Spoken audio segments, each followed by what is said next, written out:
This Sunday in the Great White North, opportunity, rivalries, legacies, grudges, they all forge ahead to see who will claim their dynasty from Vancouver, British Columbia, Canada. And this is simply predicting All Elite Wrestling, AEW Dynasty. Welcome, everybody, to the discussion. Hello, everybody, and welcome back here once again to another edition of Simply Predicting. You know what this is, for I am the Simple Man of the Simple Brand, the voice of the rest for great for all things professional wrestling.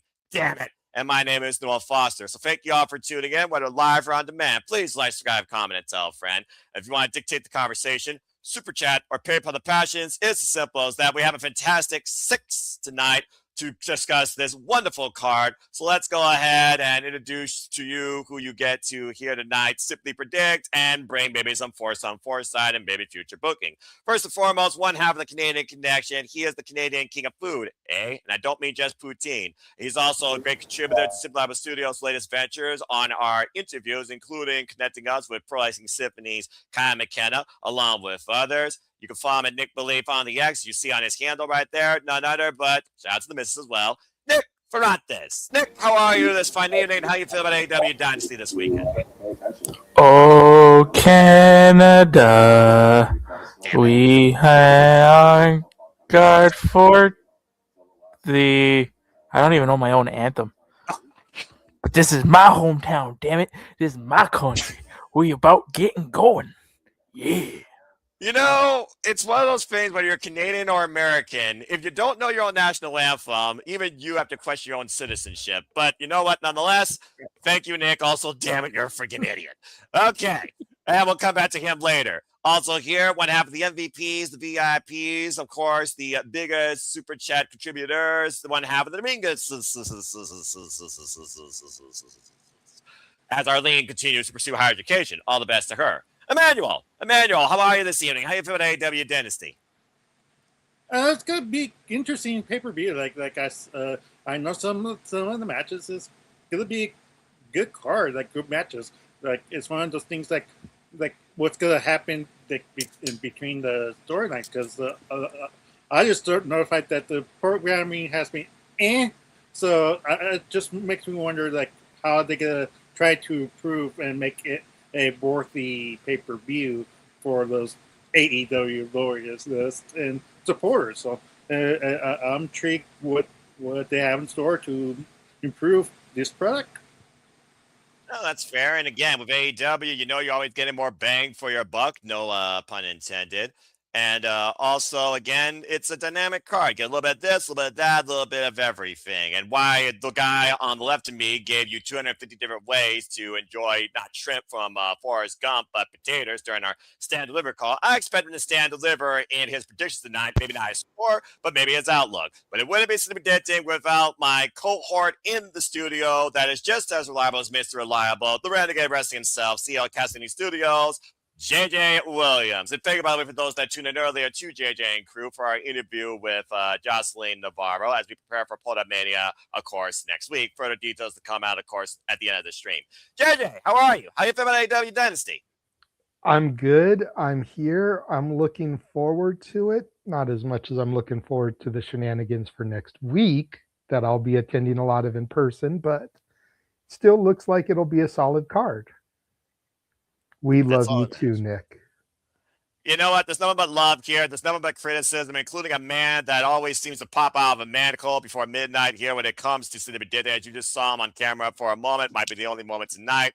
Yes, it's going to follow you for the rest of your life. But it's always a pleasure to have my fellow gamer, Charles Schultz. Charles, how you feel about AEW Dynasty? One, damn you again, Noah. That's number one. Hey, Charles, we should all be able to see your face. You're such a beautiful face. Okay.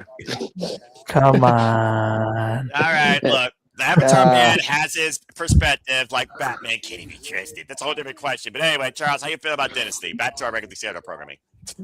Yeah, for now. Doing good. And I've barely been able to keep up with Dynamite, so I'm mostly going to this blind as a bat. Yeah, it might play in your favor for all we know, considering next week you literally will be in the land of the wild card. So I'm curious to see what you predict. So again, good to have you. And welcoming for the first time ever to Simply Predicting, certainly not last, but just because he's special. He's Gavin. He's chatting. He's also all elite. He's a great friend, of course, of me and Papa Gino as we do Major Points Wrestling together. He covers the ones and twos there. I, of course, do that here. For the first time ever, please welcome the Oof Man.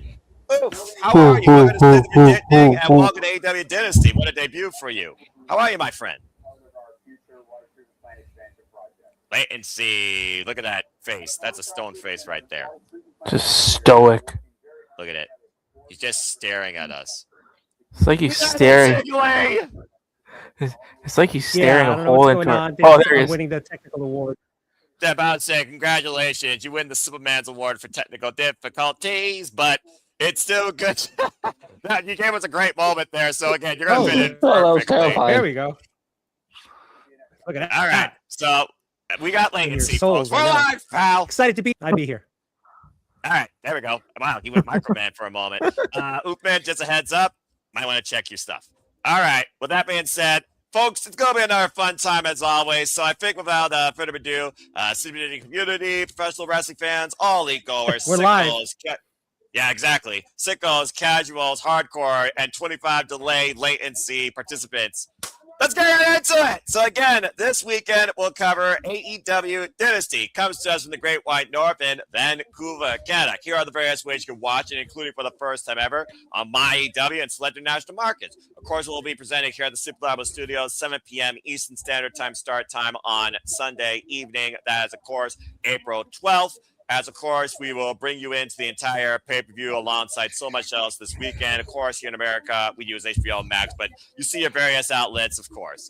We got a fun card on hand, and it could lead to some unique developments ahead of Double or Nothing. We know one match literally guarantees a summon for Double or Nothing, face to Don Callis and the Don Callis family agenda. But we also know there's another agenda, and shout out to our Canadian friend, Ash, the other half of the Canadian connection. Father Dad Bad for Wrestling.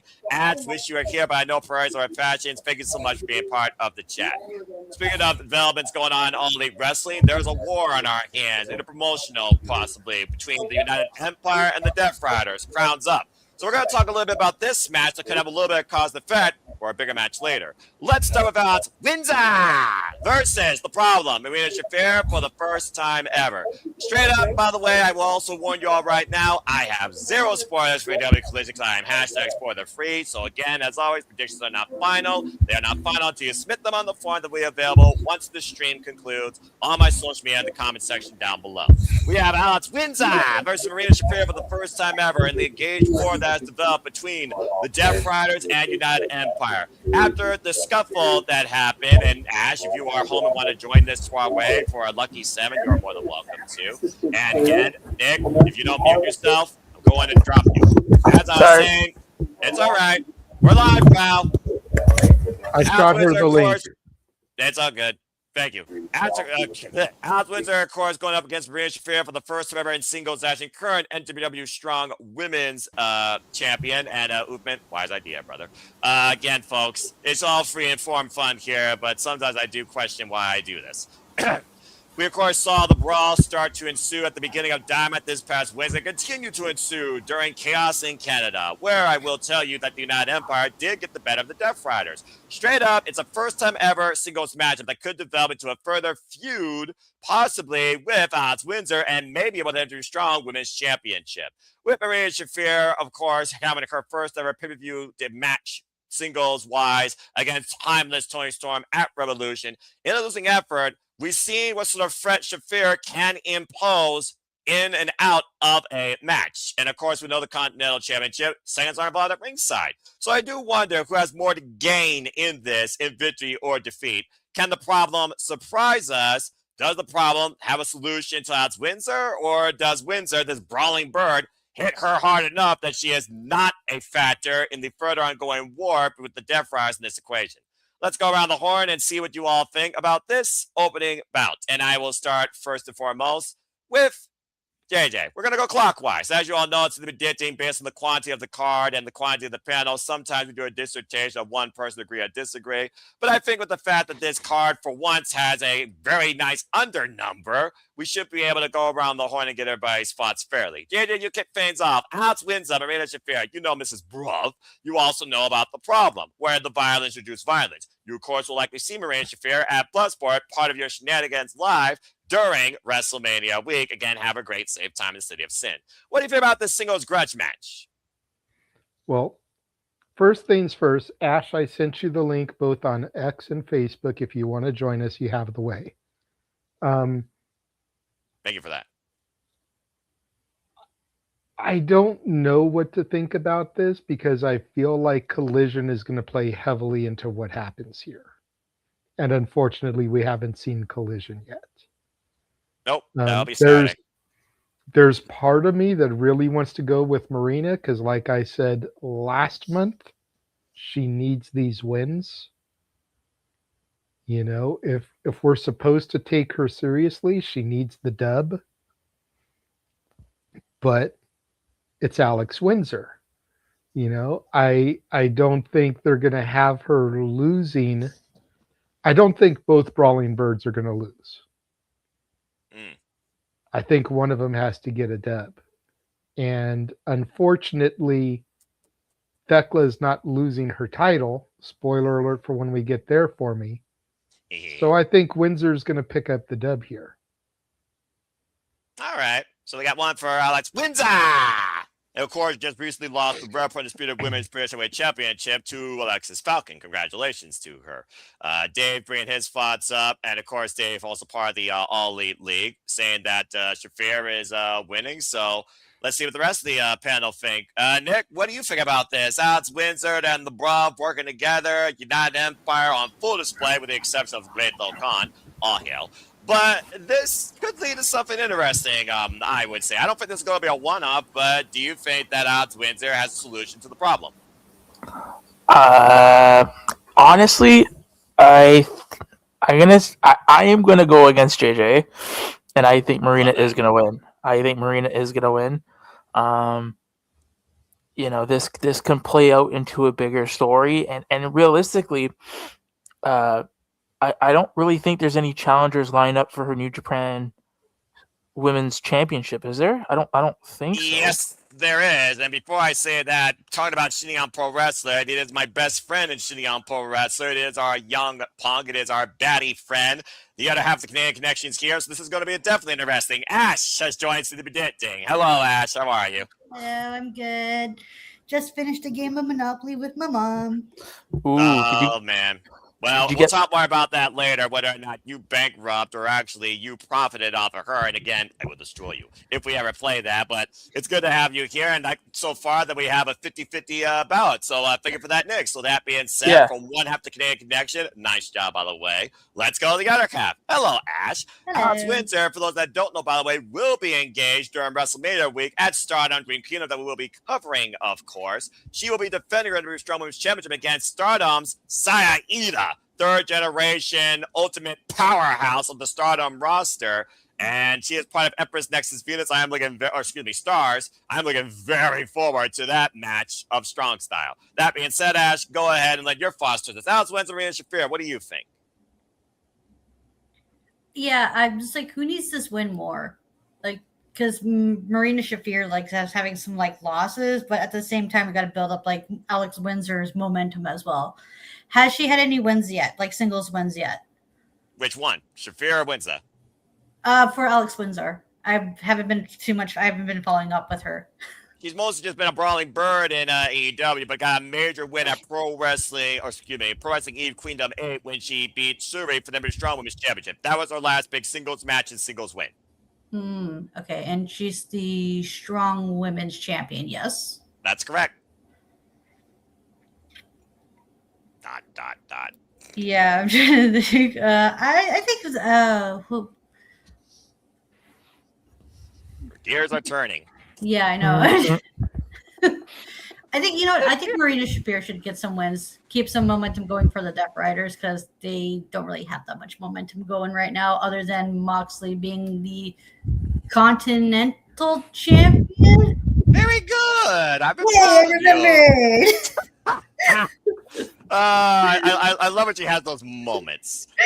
All right. So that being said, we got 2-1. Nick, I do see your hand. I acknowledge you, but you got to say real quick before we go to Charles. No, I just wanted to say that if I feel this match will play into Willow going into Double or Nothing. That's an interesting thought right there out of left field, considering there's other developments right now in the women's division that have me wondering, particularly about Willow and TBS Championship. But definitely be a different direction than I'm thinking. But of course, Double or Nothing being the show that started the AEW brand, of course, that will be in May. We already know one match will lead to developments, no matter what the case. So I do see what you mean.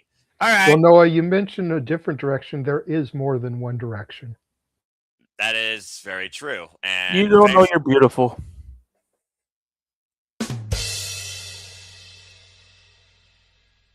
Fuck boy bands. Charles, go ahead and lend your thoughts towards this conversation. What you got? Alex Windsor or Marina Shafir? Quick, before the night changes. Damn it! Story of his life, huh? It's gonna be one of those nights. Listen, Rory when out. the night it comes, you can just stand on me. Charles' prediction now before I take people off the air. I'm siding with JJ now. I was gonna change that first until he made that reference on me, but I'm siding with him for this. So there, I'm going when I was winning. You still ain't shit. Well, that was a hell of a way to end that. And the Oofman remains unamused. Again, look at the stare. Look at that. Just blank. Looks like he's just staring at a hole It looks in like your one of those skull. robots from iRobot, like, honestly. It's like just one of those droids with no human emotion. The stare, you keep staring at it long enough, you're going to probably a black hole. You don't want to go away. We love you. We love you, Oof. We're just fucking around. Yeah, again, Oof, man, nothing but love here, but I think technology is telling you something different here tonight, brother. That being said, speaking of being interactive, of course, the creator of Interactive Games and Movies, Manuel, I will also say this. I'm going with Windsor because it's Windsor. I don't think it's going to be a one-off. And again, with Shafir, she doesn't have to win. She just has to knock her out. At the end of the day, make it personal against somebody else in the card. Bruv. Or do I need to remind you what happened at Thomas Toy Storm post-match at Revolution that you saw live? Lucky damn you. That being said, Emmanuel, I also went with Alex Windsor. So where do you stand on this conversation, this opening bout? All I have to say is what a difference between the pay-per-views. Marina Shafir went to Tony Storm to in the main card to pre-show. Yeah, it's like hindsight. Yeah. One thing about that, if Ronda wasn't going to show up, she probably would have been on the 0 hour there too. Hindsight, but hey, it's the second singles match in a row on pay-per-view. You take the victory when you can. Even I can put a positive spin on things. Anyway, continue, Emmanuel. Yeah, so it's like one of those like little advocates thing. Until Ronda Rousey comes back, I think I have to give it to Alex Windsor as well. Like I agree with you guys. Like she really deserves this win, and like build up more of the women's side because Tony's not going to be here for a while. This is a great opportunity to expand the division more. So hopefully with this win, it'll make her more credible. Because if she loses, it's like, okay, like that's fine. Like she loses with a bad effort, but wins is what you remember most of, not the loss. You know how you lose. So for me, Alex Windsor needs to win this. All right, fair enough. So most of us are going at Mrs. Bruv, but some of us believe that Mrs. Bruv might have the problem on her hands more than we think. I might be more to handle. All right. Good job, everybody. Yes, JJ, I see you. Okay, what you got to say real quick? Nothing regarding the match. Just I got a message from Oof. Please. Unfortunately, he doesn't know what's going on, so he's not going to try to come back. I told him, no worries, brother. There will be plenty more opportunities. He knows that he's always got a seat available on Simply Predicting if he wants it. But just wanted to let you know he's not going to be trying to pop in again. Plus, he did tell me he has work tomorrow morning, so yeah, he didn't know how long he'd be able to stay anyway. Priorities are our passions, and sometimes Gavin can take you farther than you think. And shout out to Gavin for Oof. Follow him on YouTube. And Oofman, I will definitely see you down the road, either with Papagino or you're always welcome on this platform, in this family, and on this show. Thank you again so much, though, for bringing us a great laugh and a great meme just with that expression. This is the face you make when you feel about this about WWE. The face Noah makes when me and freaking Nick and Emmanuel and Charles fuck with him. Let's just call it what it is. Or just, something. Something! Speaking of that face. Accurate. Also accurate. Also, you fucking idiot. All right. Oh, you love it, Noah. You love it. A love-hate relationship that's going to exist then, now, and forever with you yahoos and me. I'll just leave it at that. All right. Charles, you want to talk about loving it? Just wait until Saturday when Noah gets to do wrestling karaoke. Oh, wow, that's going to be great to watch. Damn it. All right.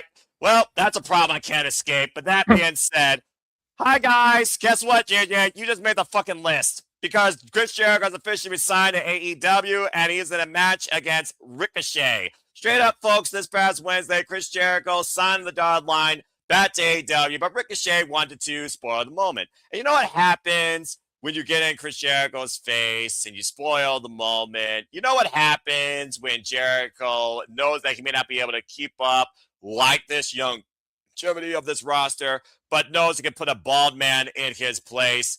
Do you know what happens? He freaking signs your name on a contract and says you just made the list with the billboard having Jericho on the back. To have the list back would be actually hilarious, even if it was just our one-off. But straight up, Ricochet wanted to demand the segment, so now we'll see if he demands this match. It's a straight-up one-on-one match, folks. It's as simple as that. But it's also Chris Jericho's first match coming back to All Elite Wrestling, and he has literally been gone since last year, Dynasty, after losing to Bandito, the Ring of Honor World Championship. So, does Chris Jericho still got it? Or does Ricochet demand this stage at the expense of insert nickname here? The Old Show, the friggin' Wizard, the Learning Tree. Okay, maybe we don't say that name here. Mr. Intervention, Light Up Jacket, Light Bright, you name it. He's done it, etc., etc. Now it's just all purple, Jericho all caps. What the heck are we going to expect for this? What does it lead to? And has Ricochet officially entered the Jericho Vortex, as people like to say? Let's go around the horn and see what you all think. How fitting I talk about a Canadian in a match and I go to a Canadian to start. Hi, Ash. What do you think about this match? Chris Jericho versus Ricochet. Does Jericho win his first match out? Or is this one of those things where it's like, okay, I'm here. Ricochet, don't give a damn. He spirit guns him back into obliviousness. Go ahead. So my feelings on this match is it going to be good? Yeah. Exactly. Yeah. One of the thing matches is the sad part is I don't really care for this match. I'm just going to say this right now. I'm pretty sure you're not the only one with that sentiment. Continue. And that's mostly because I don't really care for Chris Jericho, to be honest. That's only because he's a Canadian that was born in New York. That has nothing to do with it. He just doesn't do anything for me. It's like my interest levels in Chris Jericho depends on who he's feuding with, and he's feuding with Ricochet, who's another person I don't really care that much about. That's why I wanted to start when you just get your thoughts, because it's literally a double negative for you. Yeah, I think if the way AEW books, and especially with like how they are towards Chris Jericho, I don't see him losing his return match. Although more often than not, when most people come back, they usually do lose at the same time. But Ricochet can eat a loss and still find a way to recover because, yeah, that's just how AEW does their booking sometimes. Yeah. Or like that's I've noticed that pattern at least, but yeah. Jericho is too big of a name to like lose on his return match, so I'm going with Chris Jericho. All right, fair enough. Well, let's go around the horn clockwise again, see what the rest of the people think. Charles, what do you think about this match? I mean, literally, I put on the form. Ricochet made the list. It's a match, folks. You will literally find that on the form in the morning. Charles, do you agree with that, simply put, or do you believe that Ricochet is going to demand whatever he wants to demand? First of all, Jericho bringing the list back. That was not the thing I was expecting to see in 2026. That's number one. Well, But there's you one know thing off what? your I love bingo it though. card. Either way, and also not getting used to say Chris now. It's gonna be funny, but get used to that. But Jericho's winning this. Easily, he's winning this match. Match is gonna be good. He's winning this. Chris Jericho's Easily. not losing his first match. If he does lose his first match back, I will be surprised. But I don't see it happening. Well, you gotta remember, Ricochet has backup at the gates of agony. All it's gonna take is Tony Ono to pounce him over the border, and you literally might eat crow. But okay, that being said, 2 for Jericho as I updated the banner. Emmanuel, what do you think about this? Jericho, here we go. What's next? I don't know. What do you think about this match? Yeah, when I saw the highlight of the picture of Kurt Jericho with the list, I'm like, like it was hilarious. I was laughing inside internally, like chuckling, like, oh my god, this is gonna be I hope very unique quiz, because it's just like the same thing that we studied in WWE. It's gonna be get old quickly, but hopefully he makes his own twist that WWE won't let him do certain things with the list. Hopefully, but this makes sense. Like, Jericho's not going to lose in his return after 1 year. People are going to still cheer you, still got it to Jericho. And plus, it's in Canada. Like, Well, yeah, we're in Vancouver. Let's not forget. so it just makes sense. Like, if this is a way for MJF versus Jericho in the future, he needs to get this one. That's what I'm saying. All right, and I'm just going to say one name, and then I'm going to give it to JJ. Jericho. JJ, what else needs to be said? Here's my thinking, though, based on just the fact that he brought the list back, that segment.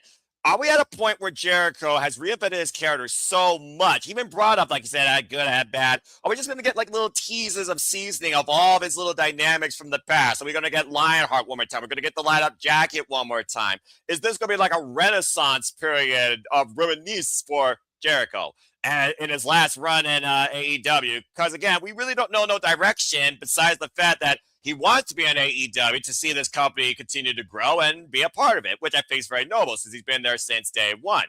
And truth be told, there's still plenty of people he has not gotten in the ring with, but Ricochet was not one of those on my list. That's off to the side here. So, JJ, what do you think about Jericho's first match back in AEW against Ricochet here at Dynasty? Could this be an upset? Well, first thing is Ash mentioned that she didn't really care about this match. I will say to keep the puns and the pop culture references going, you are not alone. I told you. As far as this being in Vancouver, correct me if I'm wrong, Nick, but isn't Vancouver one of the Canadian provinces that has no Stanley Cups? Ah! So I Yes. don't know if bringing up winning in Vancouver is quite the argument that Emmanuel thinks it is. Well then. Yeah, sorry to my Canadians on the panel, but I think we lost a it couple is of what viewers it is. because I think we lost a couple of viewers because of that comment, because they have to accept that's fact. But anyway, continue. Hey, Vancouver riots much.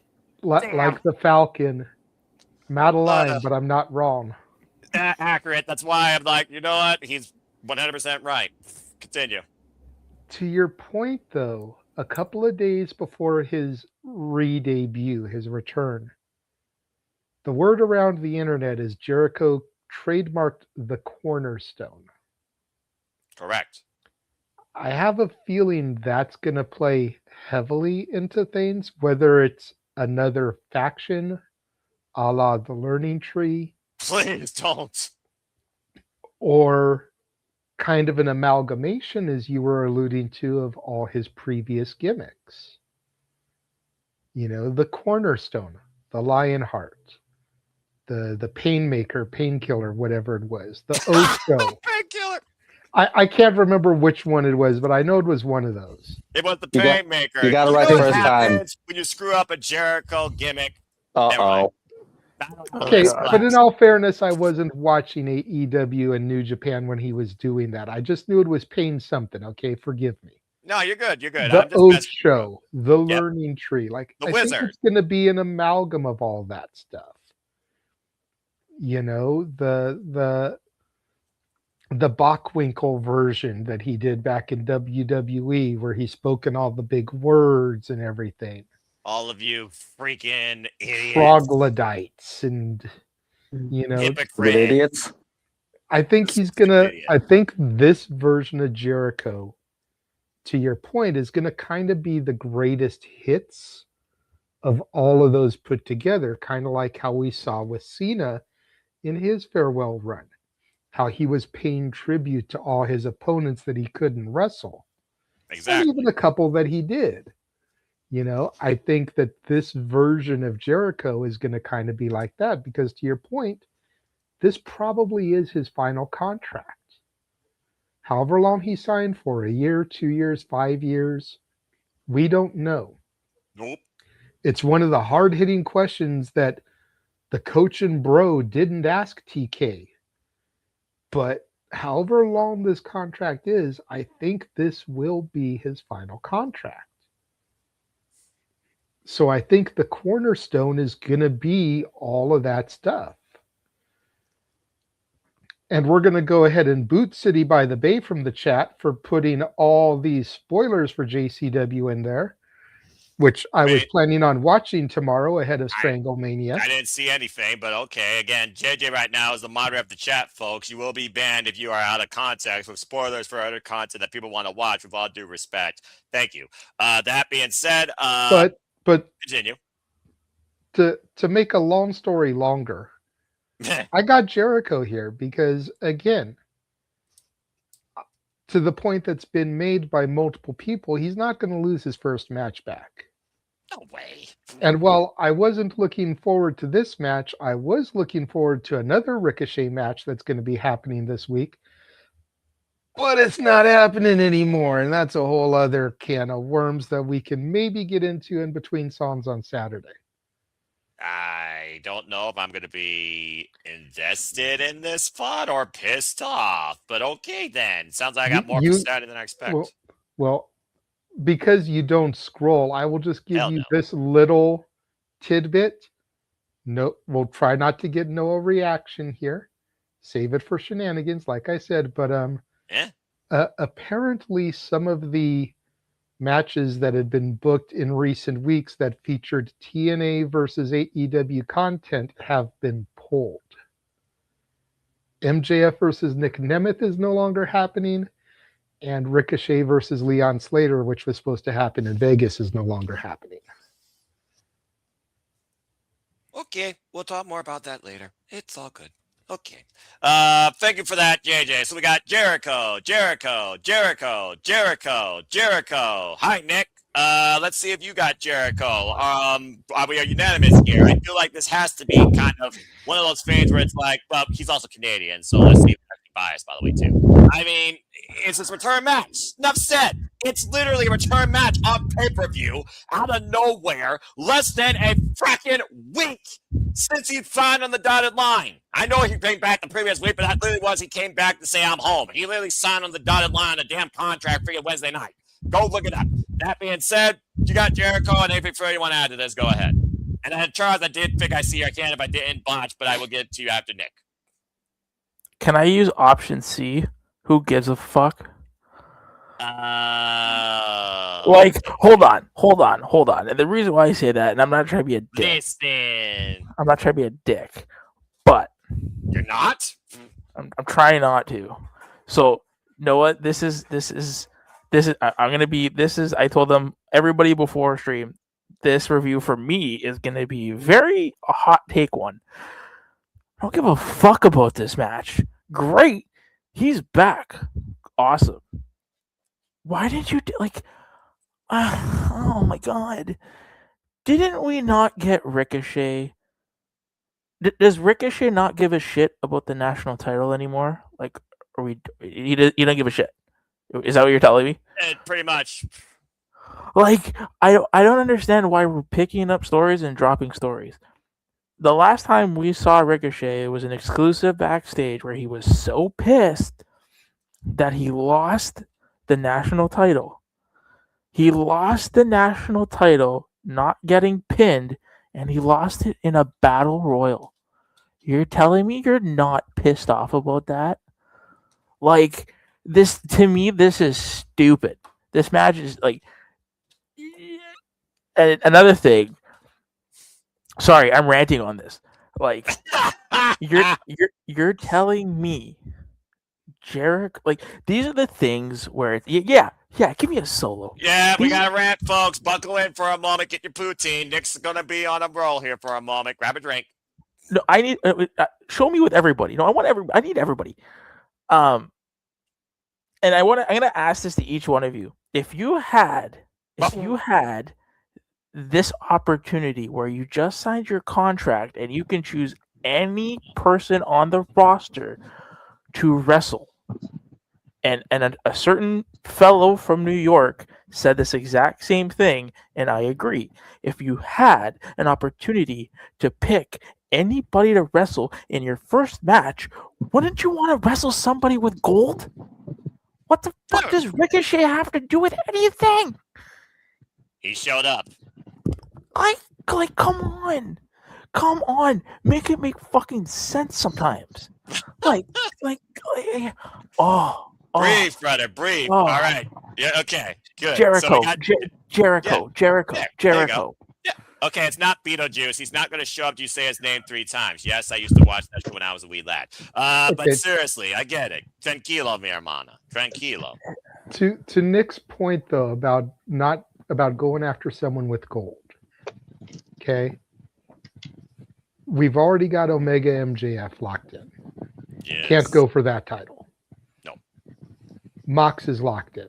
Can't Yes. go for that title. No. Jack Perry is who knows where. He's there.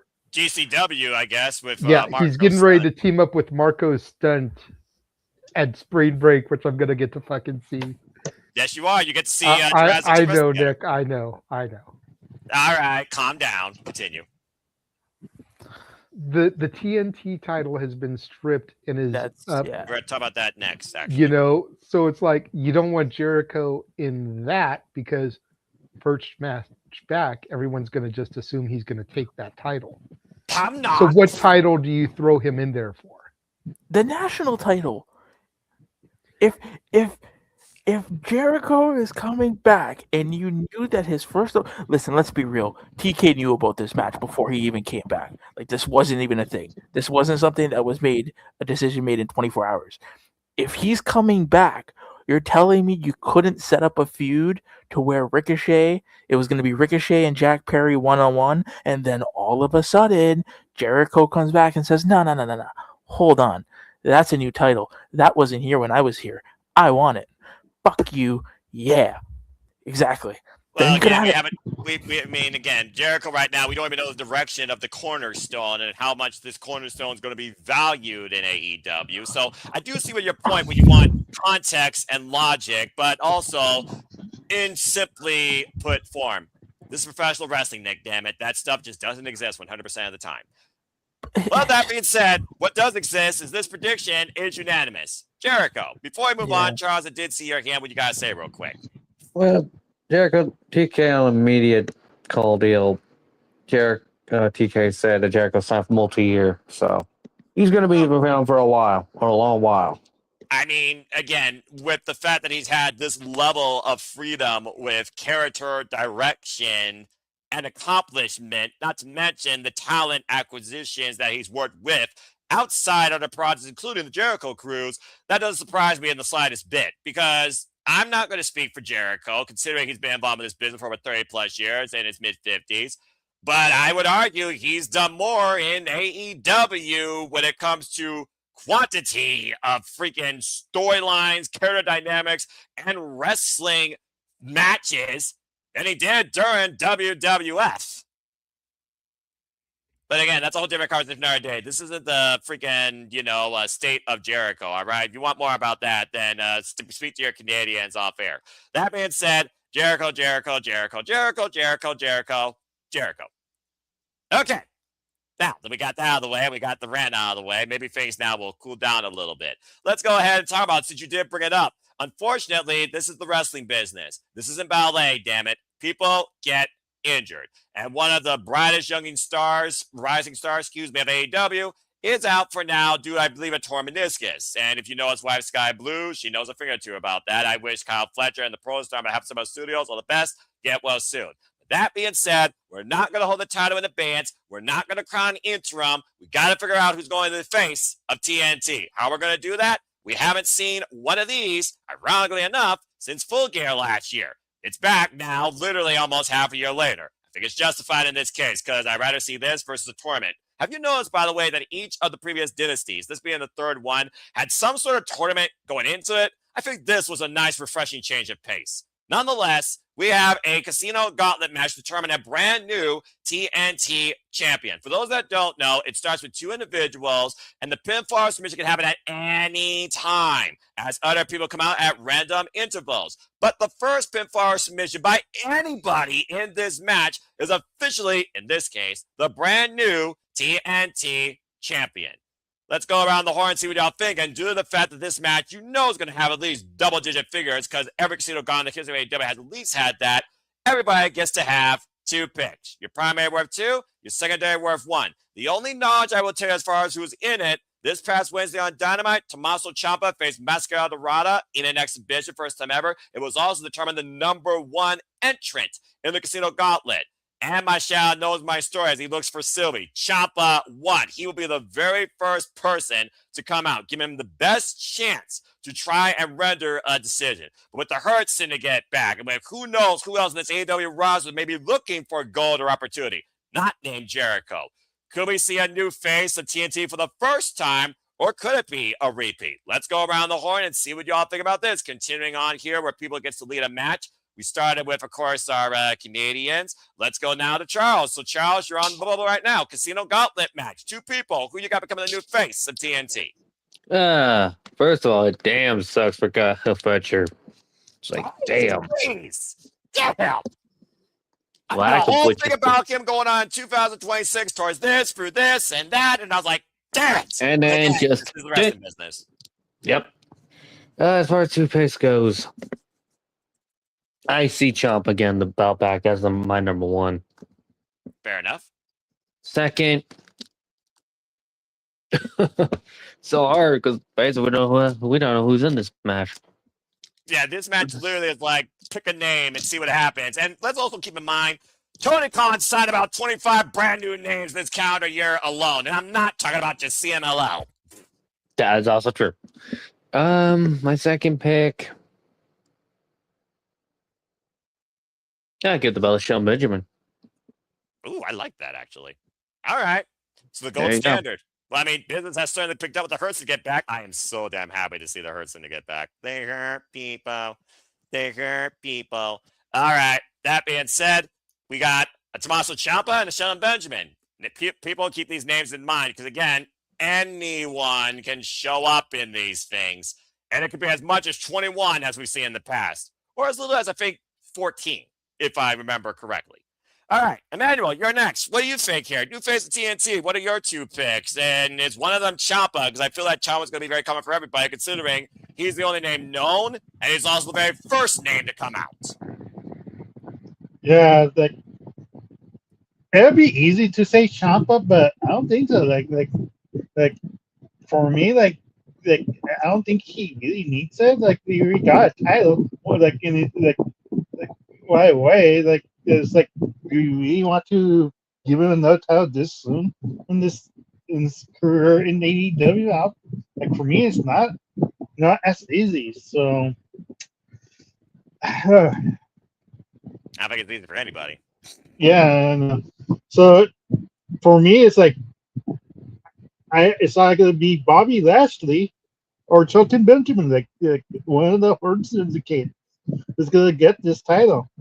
It wouldn't be the worst idea, but on top of my head, I don't know who you will you put as because Cal Fletcher was a top tier name, and he was going to be the future for it. So they want to establish the title. So why not give it to a semi big name? So that's my logic. But who knows how Tony Khan is going to book this? But this one, I'm not really sure the landscape right now for that title. But those are my picks. Yeah, it's fair. Again, what I love about this match, the unpredictability of who's in it and the unpredictability of who's actually going to win it. That's one of the things I enjoy sometimes in wrestling, actually being surprised. All right. Well, I mean, again, Kyle Fletcher, one of the strongest foundations in recent memory to the TNT champion, being perfectly honest. We, of course, also seen Mark Briscoe carry this in the past, Scorpio Sky. You talked about Tommaso Ciampa. I think about other people that haven't carried it. Maybe Roderick Strong. Maybe one of the Dogs. Maybe one of the Rascals. Maybe, actually, no, Busting the Brain, tag team pursuits only, honestly. I think they're just so incredible together. It's just one of those things also with the CMLL talent. Could it be Mascara Dorada that surprised? Could it be Commander? Could it be, well, Nick Wayne's going to be the best Super Juniors. Again, Ash, that's just coming up here recently. There's so many possibilities, but I do like the fact we're talking about Shelton Benjamin, who was one of the most prolific Intercontinental champions during his time in WWE. And honestly, when the Kurtzker came back to business, I wouldn't mind seeing that title purely in black and gold for people getting hurt within 20 minutes. So I do like that a lot. All right, well, let's go around the horn and see what everybody else thinks here. JJ, what do you think? TNT title once again. Oh, fuck me. Here we go. This is going to get interesting. He's played the manual card. I wonder if it's the monster or the trap card this time. That's the trap card. But I'm just going to say it real quick. This annoys me. I'm not OCD. You trigger me. No, time out. You don't play a trap card sideways. Fucking hell. Hold on, Noah hold over on. here, and Noah over here gets more thing when just about all the cards and everything. Okay. The orientation versus the gimmick. Anyway. Hold on. Time out. What? Hold on. We can play Yu-Gi-Oh cards? Don't give So Nick what, ideas. Nick? I'm still waiting for you and Ryan to have that damn thing already. Anyway, That's not any Yu-Gi-Oh card, Nick. That is the exclusive Emmanuel card.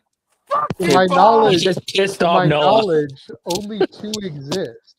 Okay, but where's the magic? Exactly. There has to be a magic card. That I being love- said, I JJ love played the manual Emmanuel's card. reaction when I play the Emmanuel card. He pops for it every time. JJ, we've Sideways. broken Noah with that manual card at least more than once. Her card plays vertical, not horizontal.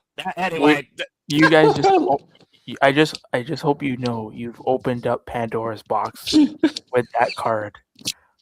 I Good luck already to knew that. everybody. This is the manual great. card. The manual card's already fucked me over once in predictions. The other time, it was like More you're than playing once, crazy. Noah. It's more than once. Well, I've only seen it twice play here live. That being said, go ahead, JJ, play the card and your prediction. My prediction to win the TNT Championship, Konosuke Takeshita. But what? Who Whoa. had to surrender the title. Who's been bouncing back and forth between Protokata and Protashta.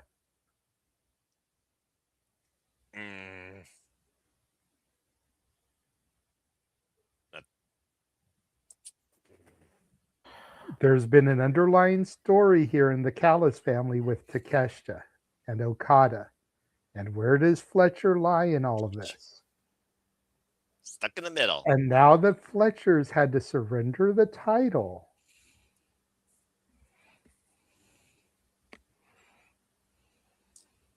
I've got Konosuke Takeshita as your new face of TNT.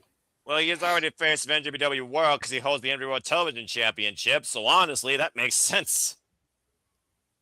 My second choice is Champa, but Takeshita is my number one pick. All right, then. And he ends his turn. I'm not sure if I can take his life points away right now, but I certainly will try in the future. To be continued next episode, next week on the WB. All right. Thank you, JJ. Oh, my gosh. Sorry, you said the next episode. Bloody hell. All right. Anyway, that being said, you've definitely threw a tailspin in thoughts with Kenosi Takeshita, considering he'll be working double duty because he's in a tag match against your favorite tag team on this card, where he's guaranteed a shot each at Okada's talent double nothing, regardless of result. But it wouldn't surprise me with how hard the Alpha works. He could be in this too, because the Don Callis family wants all the gold. And right now, Don Callis is using Kyle Fletcher as a crutch to make Konosuke and Okada play nice. And so far, Scottie Pippen is not liking playing nice with Michael Jordan. See, I didn't know he was booked in a match because I was looking at the graphics and I didn't see him, which is part of why I picked him. Yeah. Yeah, they haven't released the official graphic yet. What does that tell you? But anyway. All right. I may be having second thoughts then, but just going off of what I saw here, because I haven't been tuning in weekly. I get you. That's where I was coming from. But no, I get you. I respect that 100%. I absolutely get you. And I could see Takeshita doing double duty. It wouldn't be the first time they had someone do double duty on a pay-per-view. So yeah, exactly. You kidding me? Willow just did it last month, and I got to see her do it live. So you know. Yeah, exactly. There you go. All right. Well, thank you for that. I'm going to just say, Shelton, I want to see a new first-time TNT champion. So as soon as the Hearst came back, one of the first names that did come to my mind was Shelton Benjamin. He's going to be definitely one of my picks. This is one of those matches I'm not worried about necessarily losing because, again, we don't know. So I'm actually going in a different tangent because I actually want to see, again, a first-time, brand new TNT champion. I want to be surprised. I want to see somebody make this matter. So I'm actually going out on a limb here, despite the fact I guess it's a tag team dynamic, but now he's conglomerating, and Mark Briscoe will probably respect it. I'm going with Roderick Strong. I think Roderick Strong deserves a chance at a single championship run here. I think the TNT championship would be a unique fit for him. I think it would also be a unique change in the dynamic with him and Orange Cassidy as a tag team. And with Mark Briscoe in there, Mark Briscoe and Roderick Strong could renew Ring of Honor history. And I think Roderick Strong confirming he's part of agglomeration. This would be a nice little soft reset. It's also a title that he hasn't held yet. So right now I'm going with, and again, your predictions aren't final until 6:30 p.m. Eastern Standard Time Sunday night. Keep that in mind, folks. I'm going to go on a tangent to I see Collision because I'm sure all those thoughts are going to change with this match, particularly when we get to Collision. Because I believe there's also a match where we determine the number 2 entrants, either Rouge or Anthony Bowens, although I don't see either man winning. I'm going to go right now with Shelton Benjamin and Roderick Strong until I get an idea who else throws their name in this field, no-wise, or someone gives me a tease to think that they could win this possibly under any case. So right now, those are my two. Well, that being said, Nick, that leaves you without an Emmanuel card. What do you guys say regarding this gauntlet match? And I'm sure your two names will probably be more dynamic than anyone else here. What do you think? Two things. One, the fact that we're having the Casino Gauntlet now, I better not see it for the rest of the year. I don't want to see it for the rest of the year. I don't want to. I'm happy. You can give it to. I mean, I don't understand. Like you couldn't have. Anyway, you couldn't have come up with anything else. But I digress. I won't rant on it. I have. Maybe I do that here. I'm gonna start. Charles, I really hope not. I'm gonna start with my number 2 pick. Okay. My number 2 pick is gonna be Tommaso Ciampa because I can see them playing the story out. The fact that Ciampa, will probably get Mark Briscoe back in this match, and then you can kind of play out that story, right? Because Ciampa, who did he turn heel on? Well, he turned heel on Briscoe. And we haven't seen Briscoe since. True. So, if you want, you can play that story out at Double or Nothing. It'd be a hard-hitting match. It'd be a great match. and he can play it back out there. But I'm going to do a feel-good moment for the TNT Championship. You were in the right vein when you said the conglomeration, but you're missing one fellow, and he is, in fact, a Vancouver native. Eh? I'm going with a returning Kyle O'Reilly. Oh, wow. Because Man. he recently came out, and this is why Noah. This is why sometimes scrolling is good. He recently came out on an interview, and he said he hopes to be back very, very soon. Hint, hint, nudge, nudge. He's literally is from Vancouver too. You're absolutely correct, Bruce. I didn't even think I wasn't sure when he was going to come back either. So, well, now you definitely gave me even more food for thought because everyone knows how much I'm a supporter of the Violent Artist, former Ring of Honor World Champion, NXT Tag Team Champion, Kyle O'Reilly. He's been one of my favorite wrestlers to follow. And we have to remember, before he got injured, they were playing that story with Mox and him, and he was getting these wins off of Mox. I'm pretty sure at Blood and Guts, before he left, before he had to go back on the shelf, he is very instrumental in winning, and you can see that they were pushing him. Yes. So why not give? Listen, I know we missed the days of when they were all together. Him, and, mind blown. And I know he's hurt, and I know he's injured, and I hope he gets healthy. But what a feel-good moment would it be if Kyle O'Reilly wins it and Adam Cole is the one to present him with the title? I think you would make Ash faint. And I don't know if Ash is going to be on the call with me, but that might be her moment of the month. That being said, very, very, very poetic way to go full circle.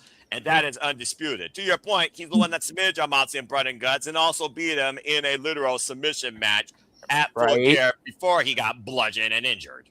So I mean, during that match, right? So if he's healed, we haven't heard a lick of it. If he's healed, I mean, we just saw Jericho come back in Winnipeg, in his hometown. We're seeing the Hurt Syndicate come back. We just saw Hikaru Shida come back. It seems like this is the year of OG's comebacks, which I have another prediction, and it'll come later. But of course, Queen, like it just seems like it's the comebacks. I feel like it's the comeback season. So I mean, again, Kyle coming back in a match like this, winning it, and having that feel. I mean, again, I don't know if Adam Cole can travel, how he's doing, how he's feeling. Maybe he drives in. Exactly. Right? You did it on purpose. But you know what I mean? Like, he had the TNT title. So how good would it feel for Kyle to win his first singles title in AEW and have it presented by the man who used to hold it and had to relinquish it due to injury? Just it wouldn't be such a feel-good moment for the audience that's there. I mean, you're literally just getting all the Canadians there, just pros. I mean, we saw Speed on My Billy represent in the main event against MJF. So again, it does feel like the season of feel-good moments for Canadians. So again, a very poetic way to book a new TNT champion under these circumstances that still makes long-term sense. I'm very impressed, and you definitely got me thinking. All right, well, that being said, from one Canadian to another to finish this one out, and you probably gave Ash a lot more food for thought that probably wasn't even on her mind. So, Ash, you close this one out. Your two picks for the single gauntlet match for the TNT Championship. What do you got to say after that? I like what Nick's cooking, but I don't think it's going to happen, sadly. I would love for that to happen, though. I was not thinking about Kyle O'Reilly at all. I was like, oh, shit, yeah, that's right. They're in Vancouver. He's a Vancouver boy. I keep forgetting Kyle O'Reilly's Canadian until people bring it up. I was like, oh, yeah, that boy's Canadian, isn't he? Yes, he is. He's like me for real. He's from our country. I do love Kyle O'Reilly. Oh, my God, because y'all know how much I goddamn love technical wrestling. I miss seeing that boy wrestle every week. As he drinks an orange cup. Speaking of Orange, I was going to mention Orange Cassidy possibly winning because he has not won the TNT title. I was thinking like maybe Pac could win it because I don't think he's been TNT champion, or Claudio, because I was thinking maybe one of the Death Riders could win the title as well, add some like get some gold around their waist.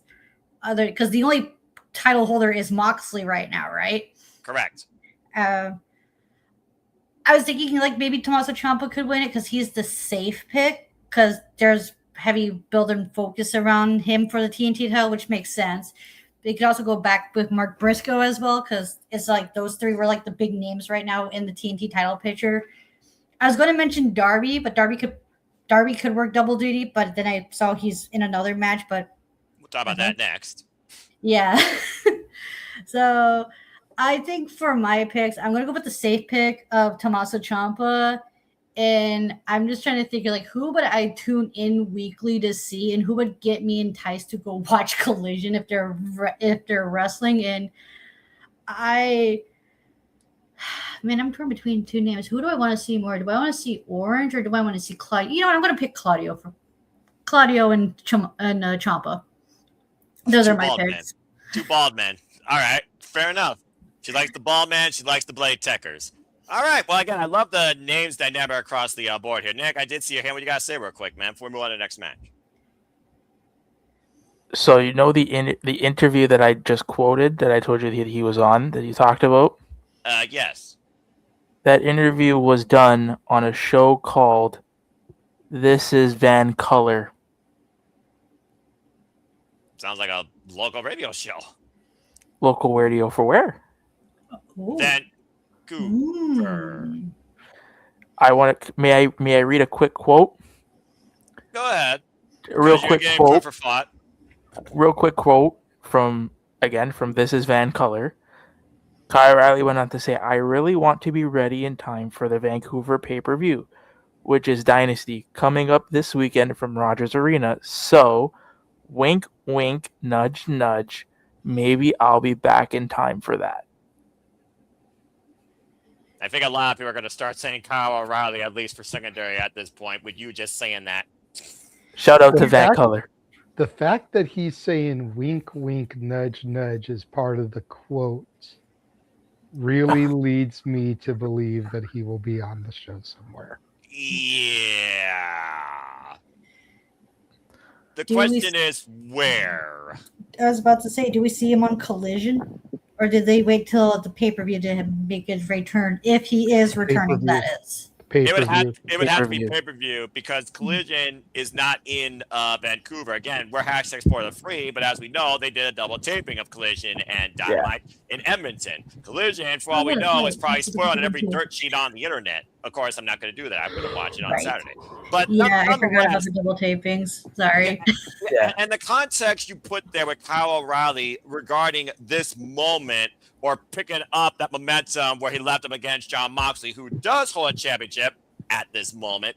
There's a lot of proof of thought that Kyle O'Reilly could very much be involved in this card and give himself a direction through Double or Nothing. And this is just one of the biggest caveats putting towards it. Clearly not the only one, I feel like. But thank you for that, Nick. But that being said, folks, you heard the names dynamic. Again, we don't know who's in it. We don't know everyone that's in it. We don't know who could be in it.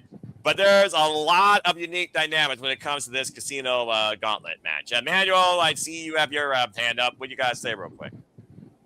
If it's true, we'll get away. The wink, wink, or the nudge, nudge.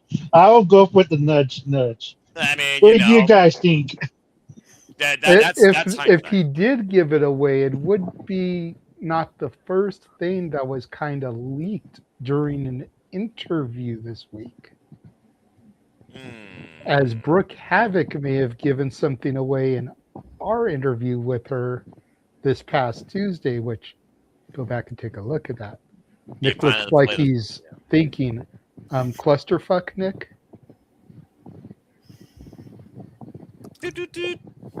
Man, I wish I was there for that interview. I had a fun time listening to it while I was at work. You need to start joining those interviews when you can, pal. And again, shout out to JJ and all the great work and figured all the incredible female talent for title match, ladies' night, and Apollo Mania. that have given us their time to lend their voice, tell their story, and also hype themselves up. And of course, where you can see them in future bookings. Again, follow the incredible talent. Look at all the podcasts. Of course, you'll find links to all their pages in each of our individual podcasts. There's a simple playlist on my YouTube channel. All right, that being said, guys, let's go ahead and keep going through this card because we still have a lot more to discuss. And we will go from something very dynamic to something that is one way or another. One needs it, the other one, tranquilo. We're talking about all the different dynamics when it comes to Kyle O'Reilly, his future. There are so many different dynamics to the AEW Men's World Championship. It is ridiculous. And one of these two men might be in the very foreseeable near future. Because for the first time ever, Andrade El Idolo is going one-on-one against Darby Allin.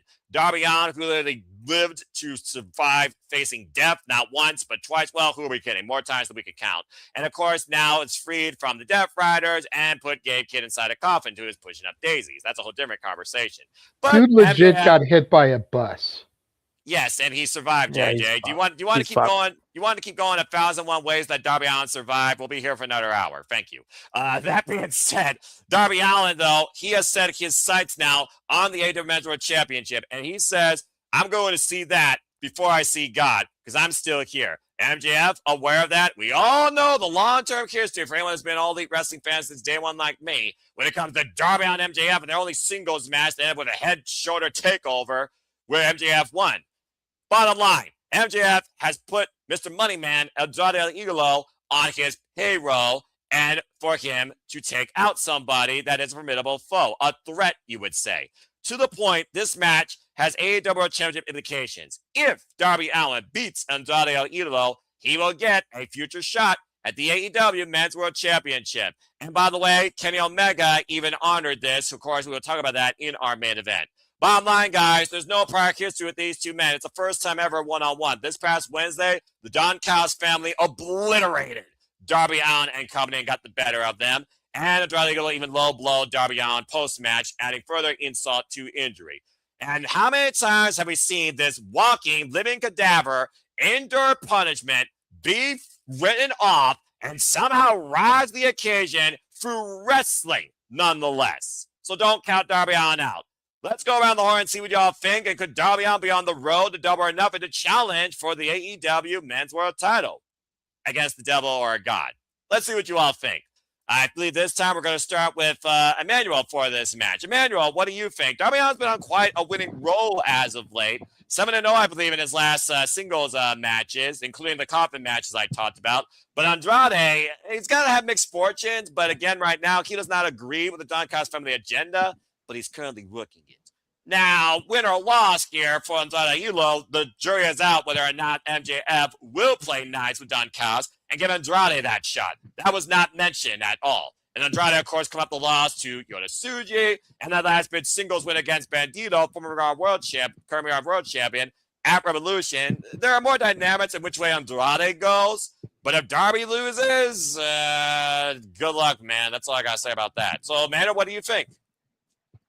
I think this is one of the most strangest matches of them all. Like Darby Allin, Andrade, Idolo. Wow, what a match! Yeah, I did not expect this match at all. So I'm gonna be honest with you. Who's gonna win? I think it's Andrade. Like, and I'm not gonna lie. I think like if you're gonna bring back Andrade, you need to reestablish them. And try to make it look like a bigger star, like because the first time didn't work. Why not this make the second time work? That make him a bigger superstar than he was. Like, because if not, then what's the point of bringing him back if he's just to be in the mid card act again? So for me, like Andrade needs to this win, and he needs to be elevated a little bit more. Be honest with you, Darby, like he could eat the loss, like it will not affect him regardlessly the outcome, win or lose. So for me, like Andrade needs this a bit more, in my opinion.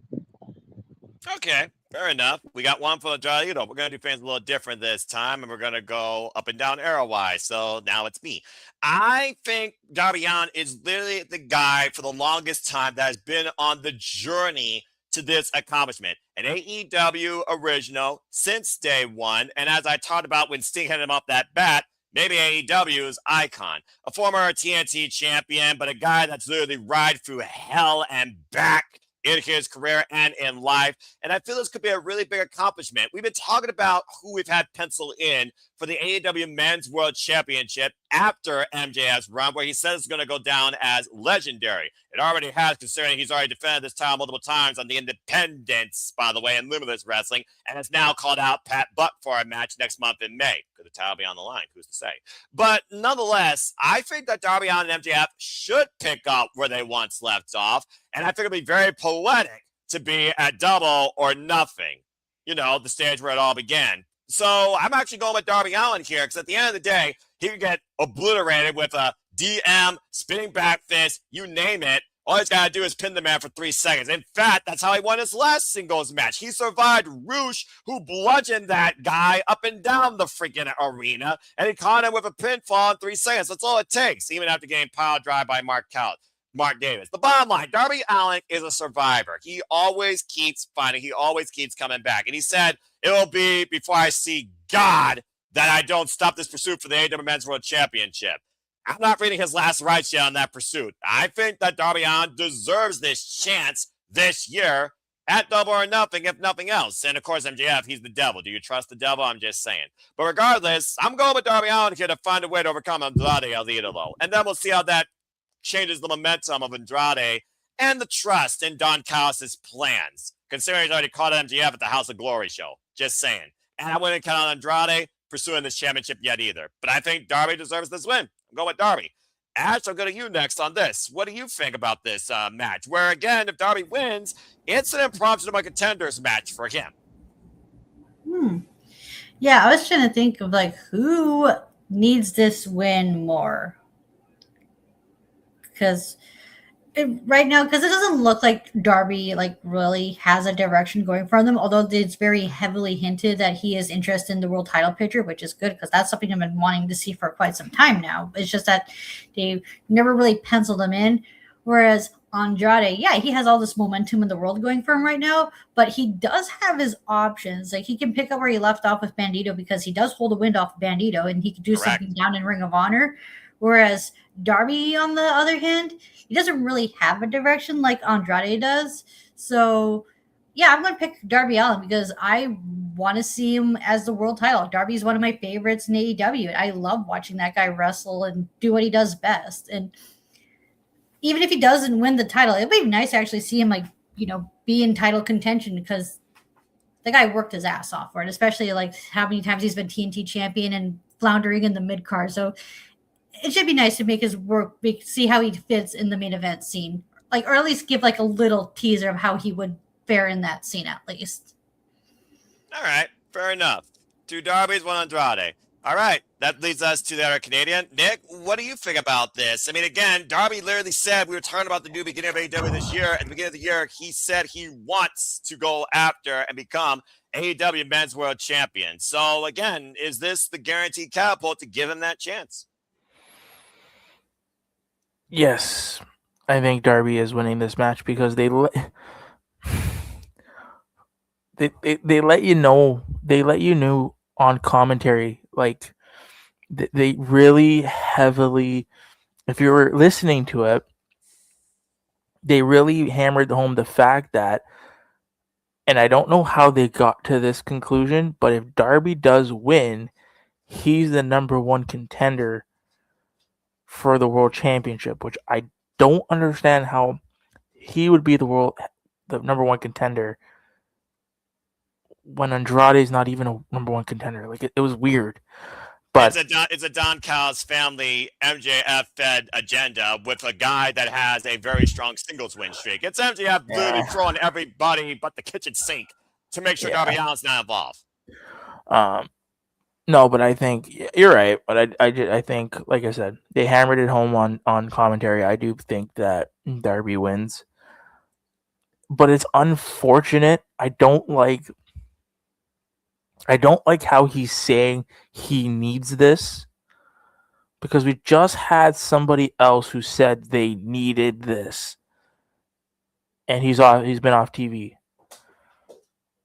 So I mean, I don't like the verbiage he's using. I would try to go with something else. But yeah, I have Darby. I have Darby winning this. And going on to Double or Nothing. All right, fair enough.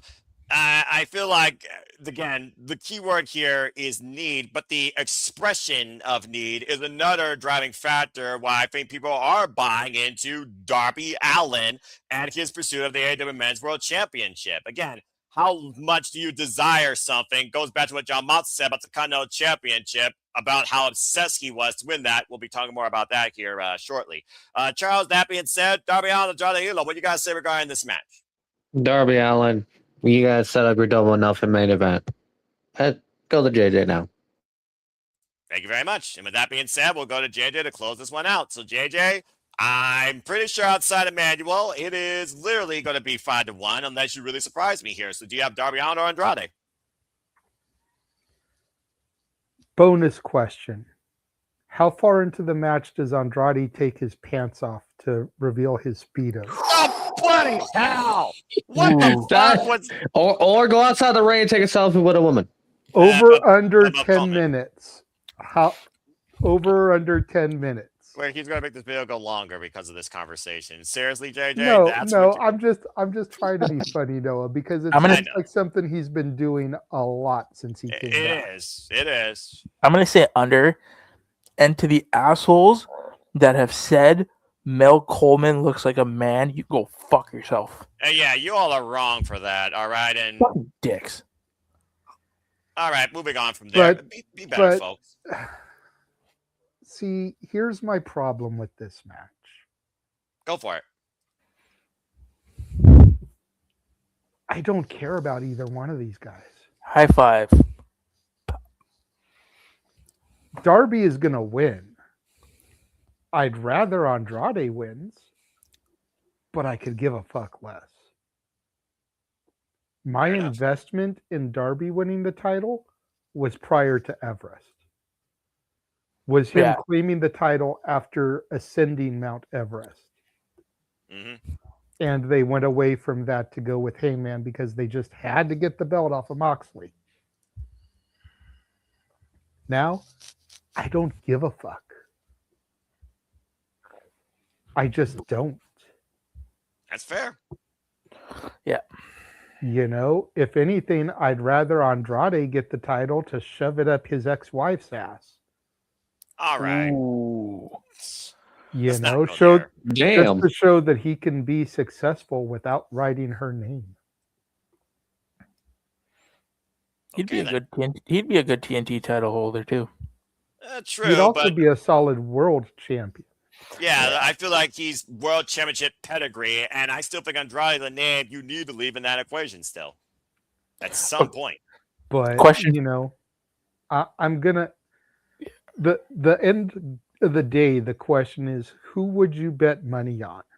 You're in Las Vegas at the bookie counter. Mm-hmm. Are you putting money on Darby or are you putting money on Andrade? I don't want to lose money, so I'm putting money on Darby. Though you're tired, Tribe, you might literally shot yourself in the foot. All right. Well, that being said, Darby Allin. So Darby Allin 5, Andrade 1. Nick, I did see you had a thought to add before we move on. What's up? Okay.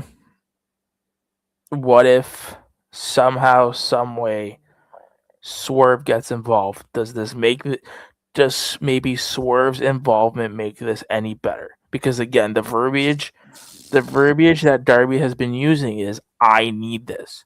Well, if I'm Swerve, I'm coming out there and saying, motherfucker, what do you mean you need this? I need this.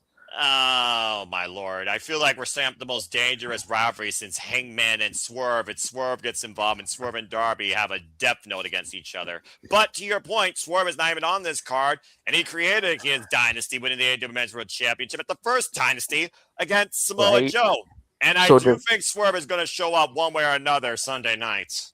So does it Swerve make better? No.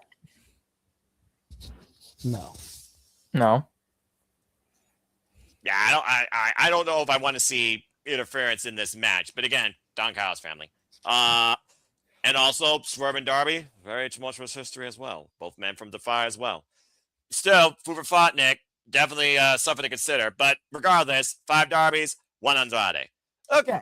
Well, that being said, let's go ahead and move into what's probably going to be the easiest match to call. And I'm just going to go ahead and spearhead this because I'm a hater for life. Hater hits hard. But Thekla, she was signed to AEW. And she's looking for the person that literally handed her first defeat.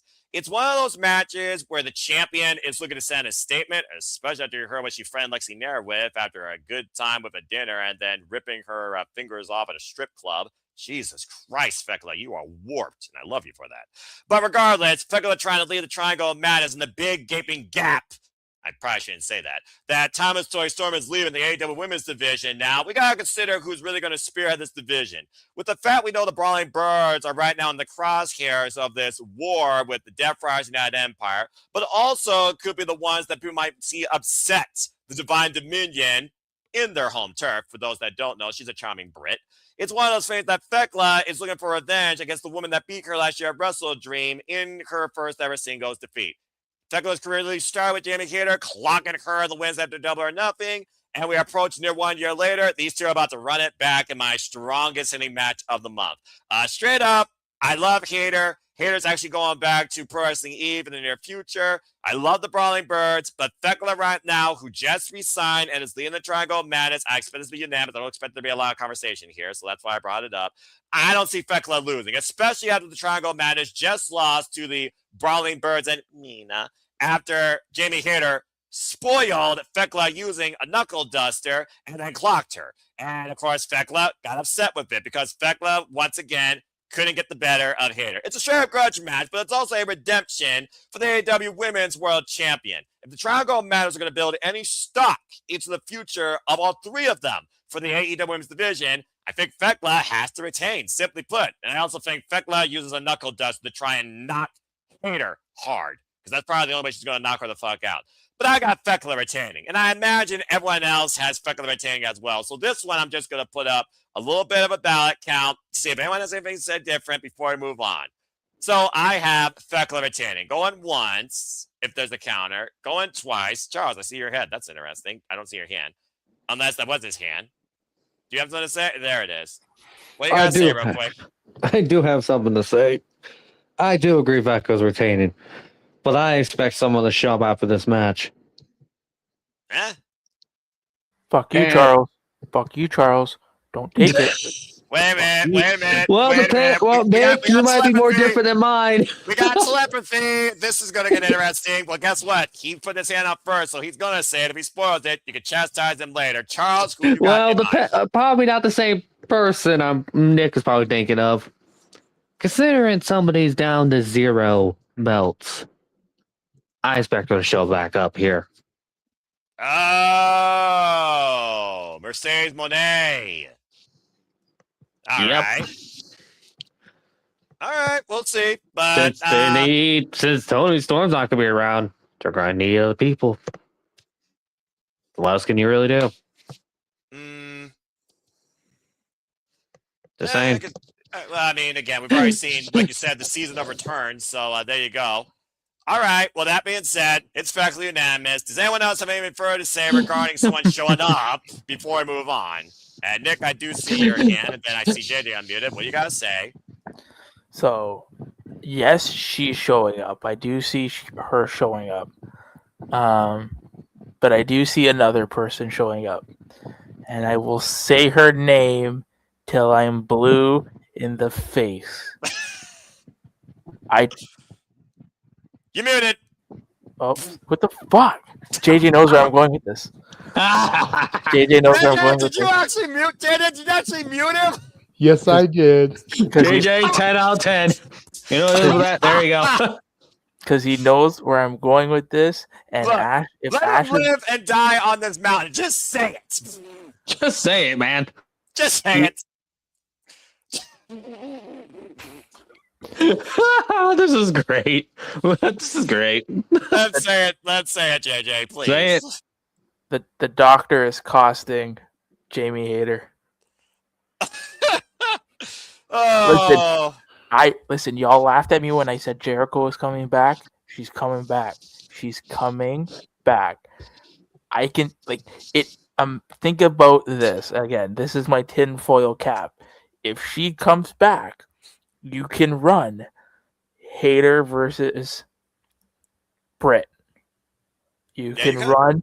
You can run Stat versus Tekla again, because you're not. If we're wrestling 101, we are not having. And I know it's AEW. I understand, but we really can't run heel versus heel. Monet's not coming back as a babyface. So you need a babyface to take the title off of Tekla. I do agree about that. If you're gonna give me at All In, it just makes sense, because it seems like Stat lost her title and then completely just said, "Fuck it, I don't want it back." Like, Well, actually, right now she doesn't know her direction. But if you saw the again, across Sheeta right now, who sees her own direction, sounds like Sheeta's trying to lobby Chris Statlander for a tag team, and I'm not sure what that leads to. But I like this dynamic a lot. it's just weird. It is So I weird, mean, regardless, you're gonna need a babyface to take, because again, Monet is not coming back as a heel, so you need a babyface to have that title for Monet to take it off of, whether that be Willow or not. We all You love need Willow. you need somebody to take it off her. So, and you don't. I feel like you don't want to pin. You don't want to pin Jamie clean. I feel like you're doing a disservice to Jamie if you pin her clean. That's why I don't think it's gonna be clean here. You kidding me? No. So which is why I think, again, Britt comes back and costs her. I will die on that hill. Let him dream. Let him dream.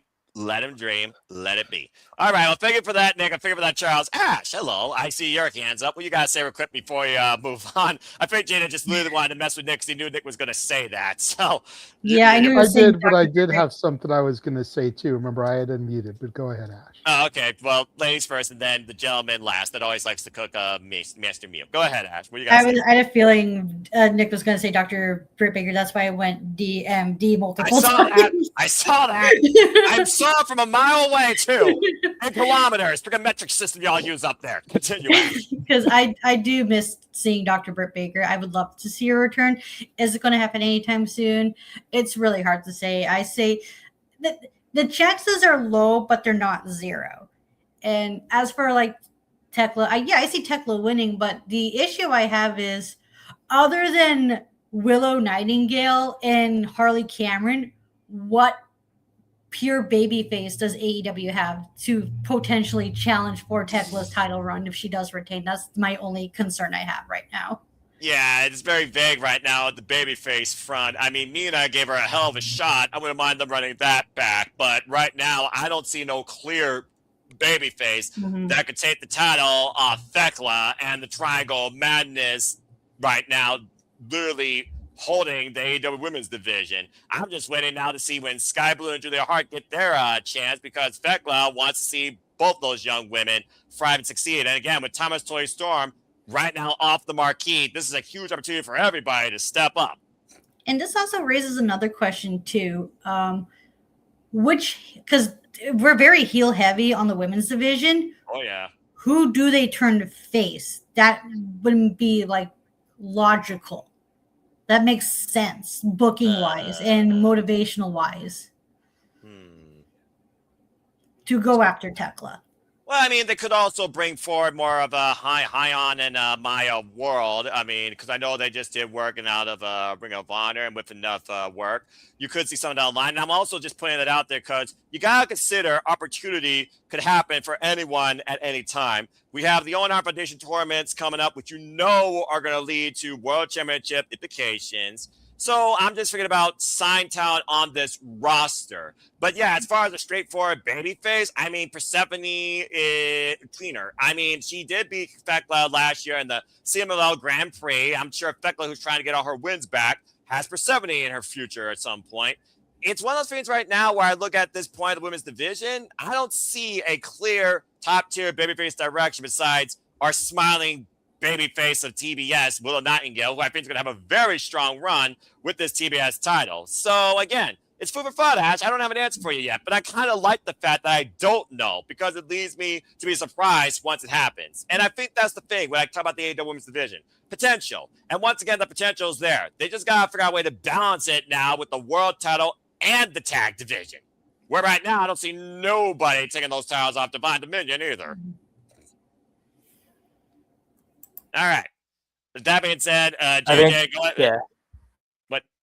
I'm about to say, are you mirrored? I'm about to say, you're mirrored, so you're probably pointing the wrong way. He's pointing. They are. They're trying to point at Emmanuel, who's raising his hand. But you also No, had we a were thought pointing at earlier. you. Oh. Yeah, I was pointing at you.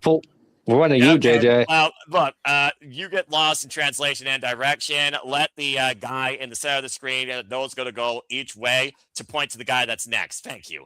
JJ, go ahead, and then Emmanuel. JJ, what you got to say real quick? I love the fact we're talking about the AEW Women's Division, by the way. This makes me happy. Well, to be perfectly honest, until Ash and Nick gave their little speeches, all I unmuted for was to say I love the way that Tekla says bitches. That was my only thing I was going to interject until they started talking, because the way she says bitches pops me every time, kind of like Okada says bitch. Something about the way they say it just pops me. But then Nick had to open his fucking mouth. And then Ash had to add to it. And then my booking brain got to spinning. Oh, no. Here we go. Good. Ash, where are you? Are you below me? So Yes, I'm she going to is. go to Ash's point first, because the Nick thing is going to take longer. As far as who could they turn babyface, I have two names. Go for And it. I don't think it would take much for them to turn babyface, because I think at least 90% of the fan base respects these two. Mm. One is the Megasis. If you see the reactions she gets in GCW, it would be really easy to translate that to AEW. Fair. And she's only been heelish, basically, on her own throne since being part of AEW. You figure an easy way to do it. Where's Penelope Ford? She's injured, right? Injured. So when she comes back, she aligns with Megan Bain. Or not Megan Bain, excuse me, Marina Shafir. Yeah, about to say, Marina Shafir. And the two of them attack Megan, because Megan was using both of them in the tag team to try to get gold, until finally getting to Lena Cross. So the two of them align and beat Megan down. Well, it does seem like you need more than one person to beat down the Megasis. By the way, go check out the close-up with Nate Paquette, folks, on Divine Dominion and their outlook on what they want to bring for the AEW Women's Tag Division and how they came to be a cohesive unit. Great chat. Continue. The second name is the fallen goddess Athena. Don't. Because everybody's been clamoring for her to come up to the main roster. So if she was to come to the main roster and become champion, I don't think they'd be able to keep her heel. People would be loving her way too much, because she finally got out of Ring of Honor purgatory and ascended to the throne that she deserved to be on top of. Well, those two would definitely have an intense battle, too. All right, fair enough. I mean, again, it's food for thought, but as long as Athena holds her grip on the Ring of Honor Women's, who am I kidding? On Ring of Honor in general, I don't see that happening. A Supercard of Honor is about a month away. Weirder things have happened, and the Owen will be going on at the same time. Very true. Who's to say she can't be in the Owen? Do we know the brackets yet? No, of course not. You kidding me? Okay, so that'll probably be announced at Dynasty, because it's usually always announced in Canada, and it usually always culminates at Double or Nothing. For the most part, they talk about it. If not, they announce it on the Wednesday night Dynamite. But I do see what you mean. Always love that tournament. But okay, and again, you're bringing up other names. The depth, the actual depth of the AEW Women's Division is huge, folks. The problem is, and also Ring of Honor, And again, it's just one of those things where I look at the other names, the other young talent, keyword young, and the opportunity that is right now at their stage. There's a lot they could work with here. So I'm really hoping for some unique dynamics on this. But bottom line, Fuckwell's going to knock Jamie Hitter the F out with a knuckle duster to get that revenge win back. It's as simple as that. Now, to Nick's point about the good doctor. Oh, you had to bring that up. I did say I had something to go to Nick, too. All right, go ahead. And I did mention how my booking brain had started twirling. Yes. I don't see her costing Jamie the belt. I see her coming down post-match. I can get behind that. I see the Triangle of Madness putting a beat down to an already prone hater. And her Brawling Bird partner was involved in the 0 hour where the problem might have neutralized her. And here comes Britt for the save, only to drop her. Whether that means she joins the Triangle to make it a quartet, no, or not, you're going too far off. It's the proverbial, oh, here's the person she was tagging with before she left coming to save her. Psych. All right. Well, that's a stretch, but hey, I love the fact that we're optimistic in the booking. I Okay. also want to say that also like having Jamie Hayter, Britt Baker, like that booking also ties up some loose ends from like how many goddamn years ago. Yeah. I haven't forgotten about that shit. Neither have I, Ash. Neither have I. Hence why I tried to bring it back, and should make everybody proud that I remember that shit, considering AEW is not my preferred promotion. Well, just because it's not your preferred doesn't mean you're not knowledgeable about it to a degree. But yes, I'm very proud of you. Clip that, please. And I'm sure that's the whole reason I was muting Nick, because we got to have some kind of funny haha here. Yeah, of course he has to be the haha, because I'm not. Because I'm trying to keep things moving. Nick, what you got to say real quick? Then I saw man, then we move on. I'm surprised we got this much out of this. JJ, to your point though, with the Owen, it's tough because the Owen this year is May 24th, right? Owen is May. Oh, sorry, Double or Nothing is May 24th. Correct. Botch. And then we have All In at the end of August.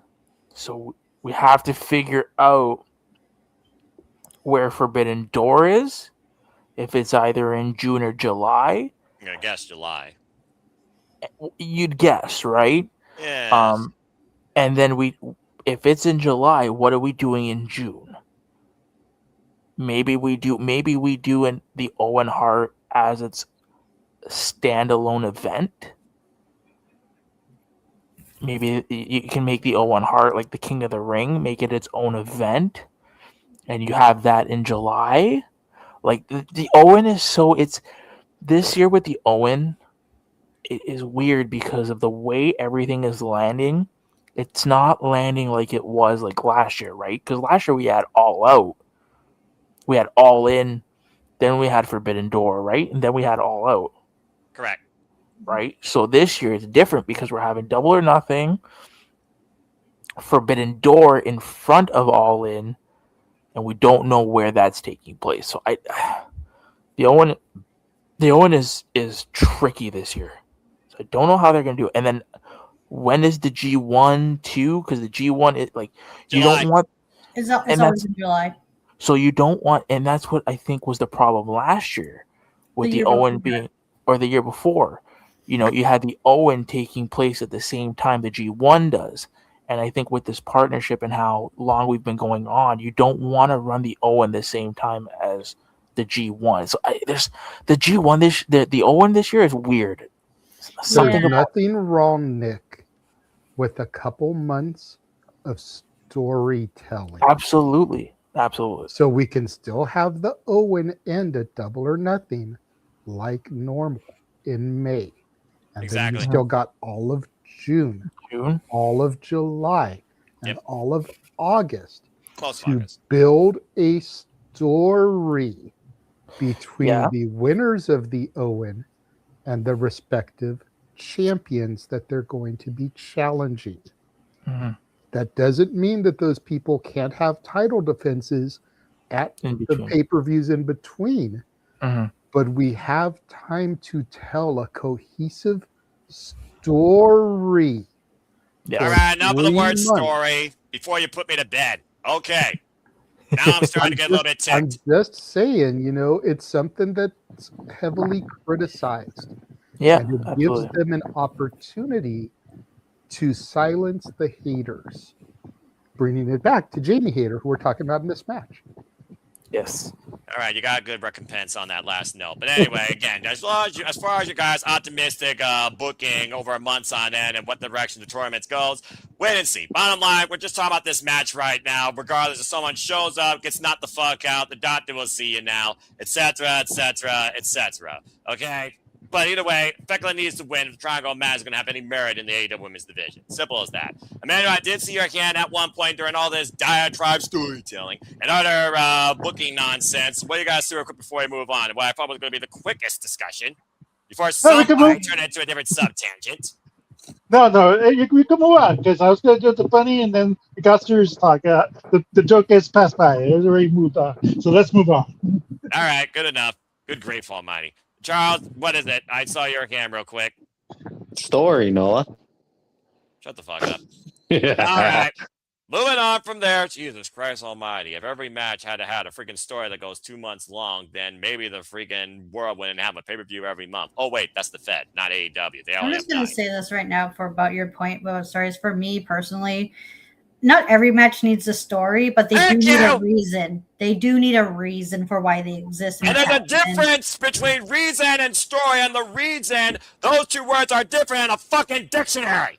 Listen, All right. but with all due respect, if we had a little bit of story, more story than what we've had now going into this pay-per-view would have been 10 times better. That's a fair And point. hindsight, Nick, hindsight. And not every pay-per-view needs to have 15 stories where only 5 deliver. If you know, you know, folks. Now let's go ahead and move on from there, because not every match itself is not a story in itself, etc., as Brian Danielson says. Brian Danielson already talked about the balance with story and wrestling. Wrestling itself tells a story. You want to talk about story? Here's an opportunity to tell your story if Cage and Cope achieve their dynasty one more time. Let's talk about the AEW Tag Team Championships. One of the most anticipated matches on this whole card, considering Canadians, and also CNC, and the reason that Adam Coleman came to AEW. We've seen how Personal FTR made this after their first encounter and only encounter last year, as you saw live, Nick, at All Out, when FTR lost to Adam Coleman and Christian Cage. And we saw the return of the Glamazon. Bev Copeland put Small Stoke in his place without popping that pimple. Unfortunately, thanks to the matriarchy and other shenanigans, we of course saw Bev eat a stuffed pile driver, which literally questioned Adam Copeland, quote unquote, for the time being, and he was sent away, and also other projects. Of course, after we learned that Bev is fine, Cope came back, and Cage, his asshole, came alongside him, and FTR's been assaulted. Not once, but twice. We've also seen, though, recently on AEW Dynamite how Christian Cage has, I guess, literally, fucked their moms. And apparently FTR heard enough of that shit and literally sneak attack with Don Kyle's friendly Punky Vice, took his Rolex, and crushed his arm in a steel chair. With FTR finding an opportunity to take advantage of their opponents this past Wednesday and creating an Achilles where the kill switch might be neutralized. Does Christian Cage and Adam Copeland get the run one last time here at Dynasty in Vancouver? Or does FTR further add to their legacy and top guys remain in place? It's a story of revenge versus a story of legacy. And it might literally end a concerto for all we know. But let's go ahead and see if you all believe there's going to be brand new AEW World Tag Team Champions. Well, this should be a very dynamic discussion, I'm sure, for everyone to talk about here. I almost feel like I should start with a Canadian on this one. So, hi, Nick. What do you guys say regarding the AEW Tag Team Championship match? FTR, Adam Copeland, and Christian Cage with an aspect of what people think might happen or want to see happen with another team we haven't talked about yet. Maybe I'm trying to keep that brief for certain reasons. What do you guys say regarding this? You have brand new AEW Tag Team Champions. I have CNC winning. I think it makes sense. But not only that, and I'm going to give sense. And I'm going to give you guys some information. Nick comes prepared with information. Maybe too much sometimes. What is it? Before last year in Toronto, do you know when the last time CNC tag team together? As far as just being together in a tag team?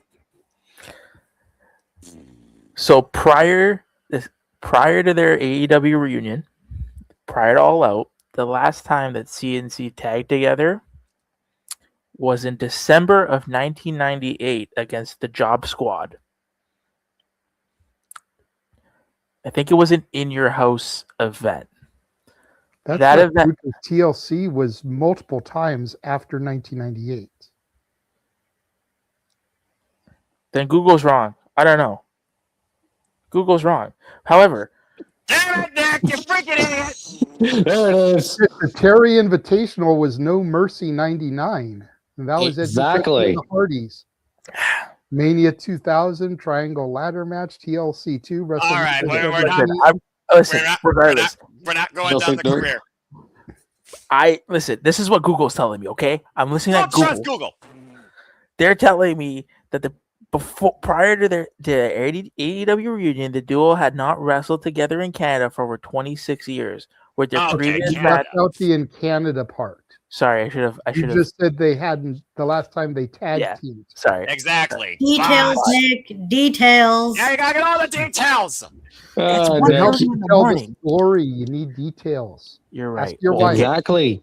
So you're right. You're right. I'm a botch. But their last time that they wrestled together in Canada was in December of 1998 against the Job Squad in Vancouver, British Columbia. That's okay. There it is. There's I the see what he's physical doing. moment. Okay, ding ding. I see what he's doing. Cause the city. They're winning, and I mean it makes sense for everything that I've said with the way they're designing this feud, the way that the Young Bucks have been integrated subtly, and I think where they're getting at, and I will give JJ his credit because he has taken my idea and he has expanded on it. I can see a Double or Nothing it being CNC versus FTR versus the Bucks at Double or Nothing. Fair enough. I mean, again, So- Young Bucks had their chance against FTR at Revolution, and that's when Outcome and Christian Cage returned, and JJ saw it live. That being said, you got brand new tag champs. Yeah. All right, good deal.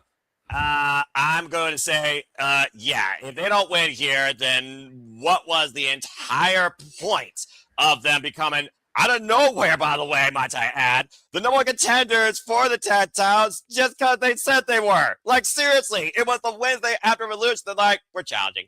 And with FTR trying to weaken them, it just feels like to me you literally set them up for the comeback of a lifetime. Now, the only thing that would make this better for me is if Brett Copeland comes out and literally pops that pimple known as Small Stoke and takes the Rolex off his wrist. But that's a whole different conversation. That being said, I'm going to definitely say that Christian Cage, Adam Copeland, considering that we may be on the retirement run of Adam Copeland, who might be done this year at Wrestle Dream, according to what we've heard, let's keep that in perspective. Let's get on the one last run and let's see what they can do one last time. I'd say I'm coming Christian Cage get the win as well. And that being said, we're going to go to JJ next, and we're just going to go this time row by row. So, JJ, you're on the bubble. What do you guys say regarding this? I'm really torn here, believe it or not, It's fair. because while the story seems perfect for Christian and Cope to win this, the Bucks lost last month in their home. I could see Cage and Cope losing in their home country Cage, to you wanna hear one? further build to that Double or Nothing. You know, both of the losing teams are going Double or Nothing to win those titles. I could really see them pulling a fast one and having FTR win and retain here.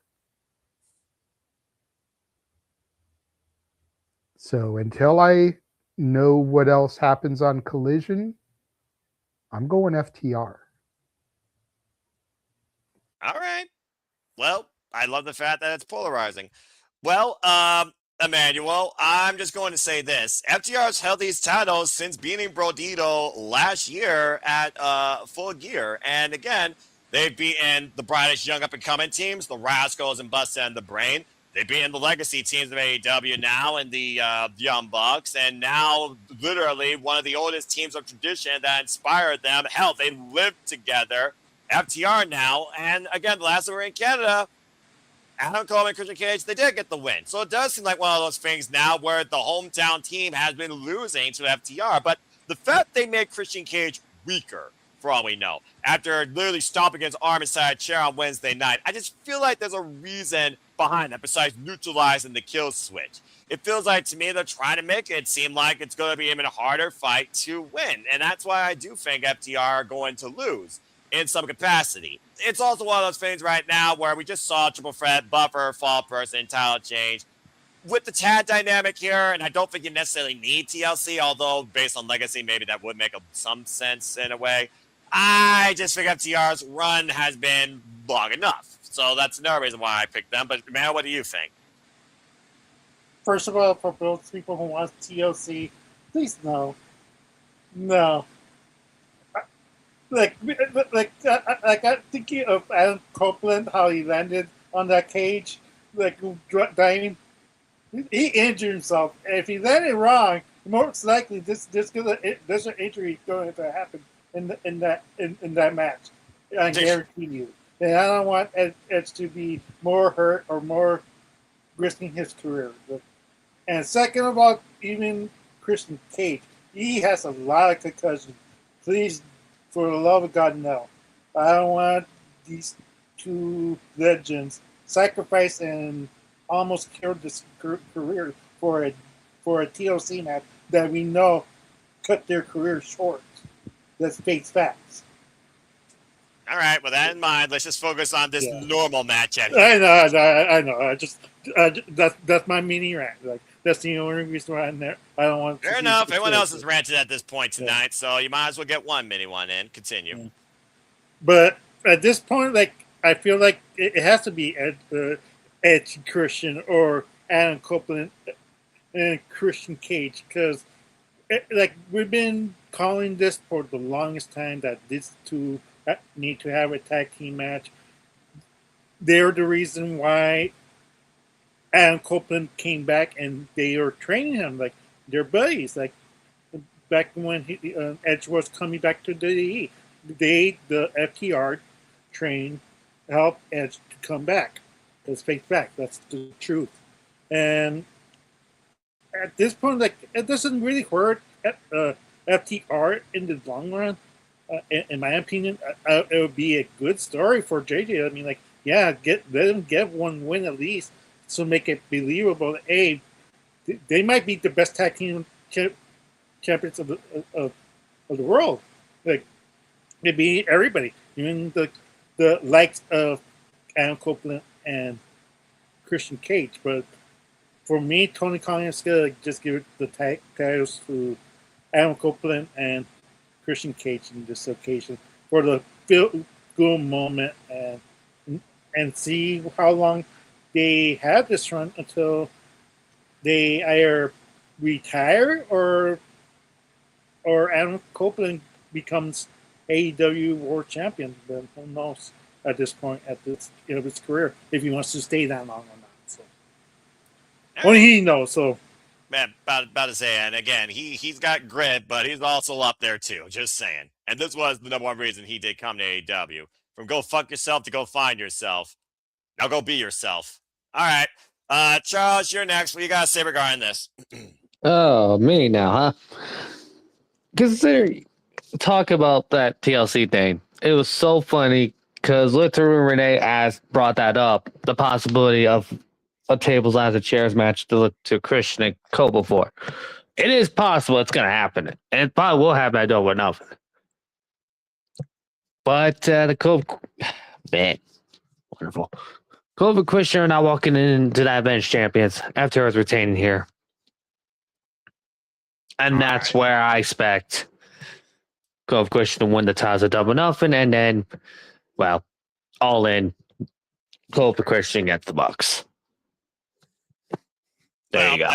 All right. Well, that depends. The Young Bucks beat Konosuke Takeshita and Kazuchika Okada, which, again, sub-10. There's no grabber for that, folks, but there's also a match. But I don't think, again, with the fact we know that Konosuke is going to challenge Okada for the AEW National Championship, doesn't matter if they win or lose here. I mean, at this point, I guess if you're going to put the Young Bucks in the tag title equation, they do need a big win. So, again, that's a whole sub-tangent. We might talk a little bit about that match. But, all right, fair enough, Charles. Ash, you close this one out. What you got to say regarding two of the most legendary Canadians that you do know versus Bret the Hitman Hart? Do you think this is Adam Copeland and Christian Cage's time to finally seize the tag titles in what could be their one last ride? Yeah, I wouldn't mind seeing Cope and Christian have like a title run or like a tag title run here in AEW, even if it is just for the short term. I'm just trying to figure like what can we get more mileage out of? Can we get more mileage if FTR retain? Because to me personally, I think they've held those titles long enough. But on the other hand, an argument can be made that Cope and Christian, they don't really need the titles either. So, like, regardless of who wins the title, I'm more interested in see how it plays out and what this all leads to. So I'm fine with either team retaining because I like both teams. But for me, I'm gonna pick like Cope and Cage to win the titles. Because I wouldn't mind seeing even if like I want to how they would be, because it'd be pretty cool because like Cope and Christian being like one of those few rare legacy tag teams who've held titles almost everywhere they went, like everywhere they teamed to, and I think that would make for a pretty cool moment, even if it is for like short term anyway. Okay, that's fair. Well, I mean, hey, we saw how long Sting and Darby Allin were able to, of course, hold the titles. One night, they retired with them. So, I mean, All right, fair enough. Well, again, I love the fact that I think almost went 3-3. That being said, we talked about the Young Bucks. Let's just go ahead and just leave this open discussion. There's no graphic, but again, Konosuke Takeshita, Kazuchika Okada, can they coexist? I'll leave you with that question first, yes or no. It's Scottie Pippen and Michael Jordan. In the name of the fallen Kyle Fletcher, damn it, you two will work together. But Don Kyle's also lobbied that Kazuchika Okada will defend his AEW International Championship against the Alpha at Double or Nothing, regardless. Now, I do wonder, though, is that more of an idea of if you don't win here, damn it, you can forget that's going to be off beach. But you also want the Young Bucks in the tag title picture. Then again, both teams will be in the same building. Does a win immediately put them back in that, or does a loss make them desperate once again when they don't even have EVP power? So I just want to open this up for a little light discussion here. Does anyone have anything thoughts regarding the Young Bucks versus Konosuke and Okada before we move on to our semi-main here? Because personally, for me, I think they can coexist for one night. The last time we saw them together was, of course, Wrestle Dream. They nearly freaking won the AEW Tag Team Championship against Brodito. Just saying. Last time they did lose, though, because, again, their egos couldn't come into play. But with the idea of, here's the little wrinkle again, Kyle Fletcher being the connective tissue with these two, and maybe they're doing it more for him than for themselves. At the end of the day, both are trying to prove that they're the better wrestler. Damn it. I think Okada and Konosuke are actually going to win this, but I also think this is going to be a one-off, and one of them's going to knock the other out or flip them off after the match. That's all I got to say about that. Anyone got anything to add regarding this time match real quick before we get back to the Continental Championship? Charles, Emmanuel, Ash, Nick, go once, go on. Yes, Charles. Of course, I have to say something here. Go for it. I expect Konosuke and Okada to turn on each other during this match, and it's going to cost them. To be blunt, let's just be real.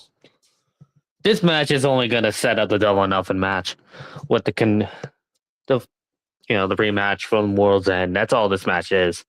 Seriously. I mean, seriously. I was like, does this really have to be on Dynasty? I mean, you could just have this on, Dynamite the following week.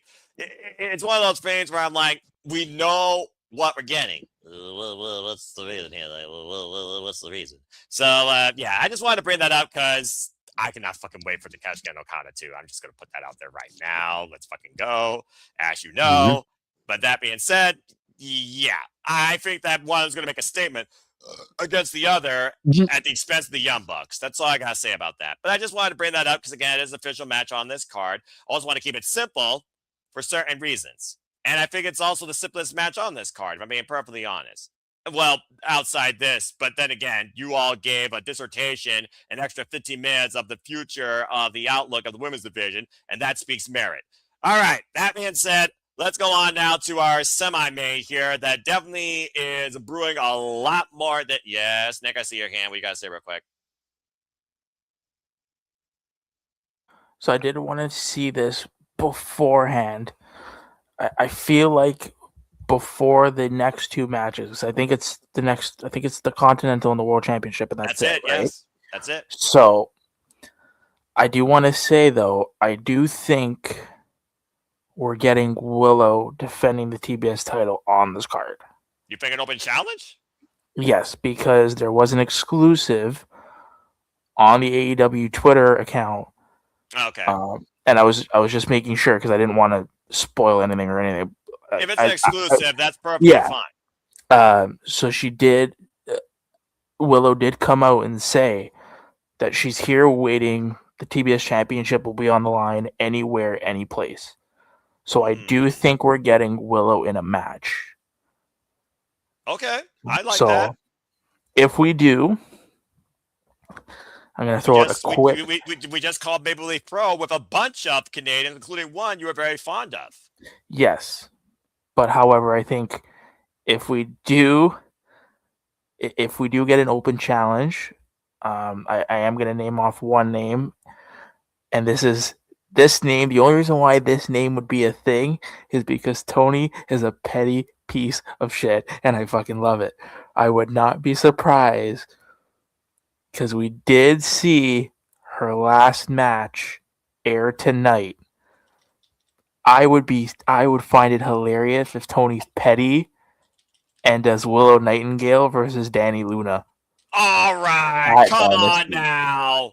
Give me petty TK.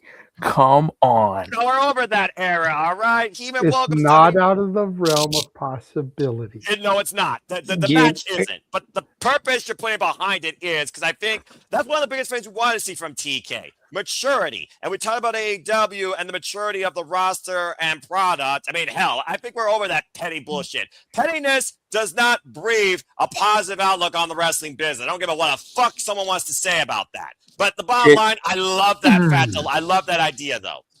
JJ, do you want to talk on this of why TK would be petty, or do you want to just leave it?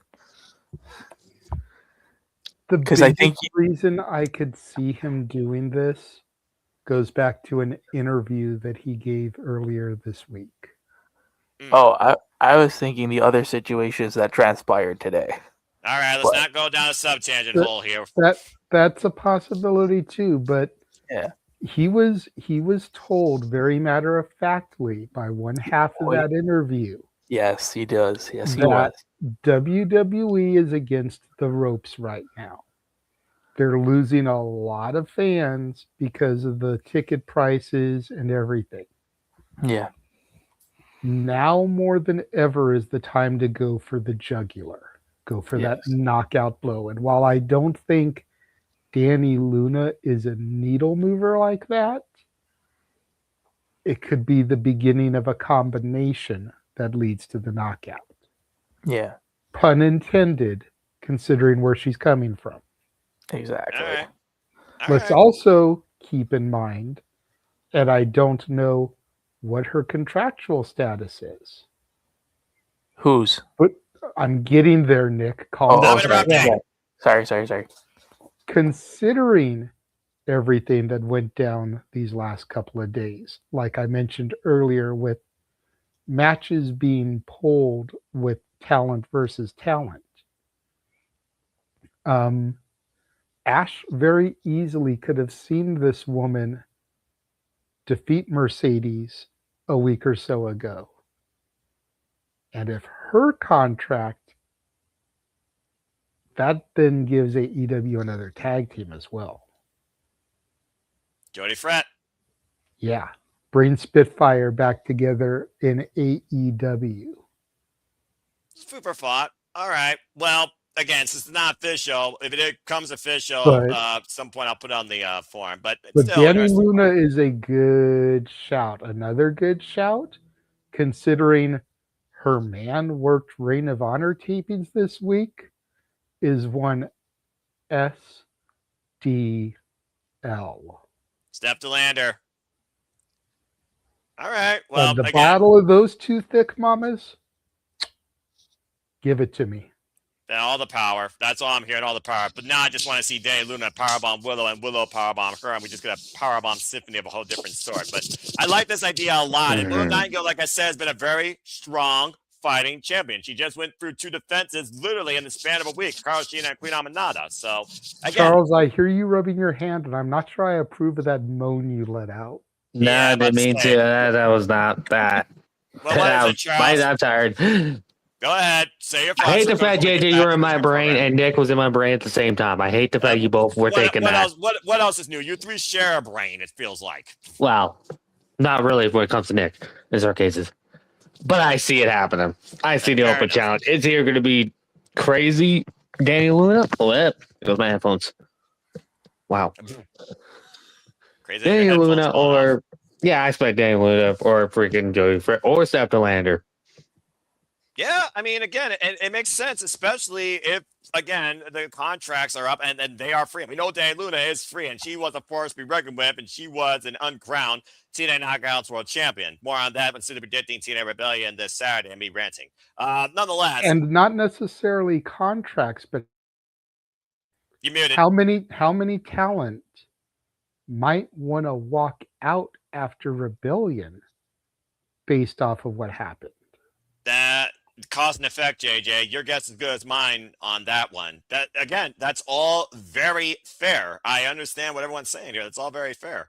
But again, I'm just waiting for it to be official. But I do love the fact that this does offer another surprise, Canadian or not, at AEW Dynasty and another title on the line. So again, it's a interesting thought here. But seriously, Willow Nightingale, I honestly don't see her losing that TBS title probably till Double or Nothing at this point. She's had quite a run.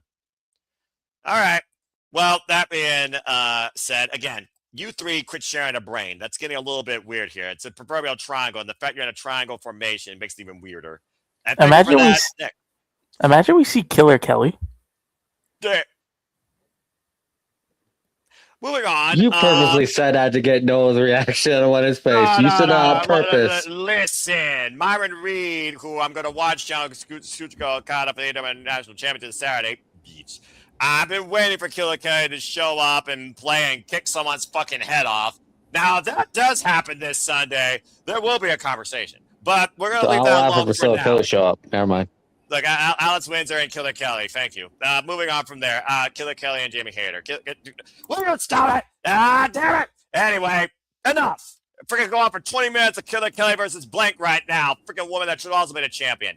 But speaking of champion, it's not all of the realm of question because we have been seeing a lot of former TNA talent come to AEW.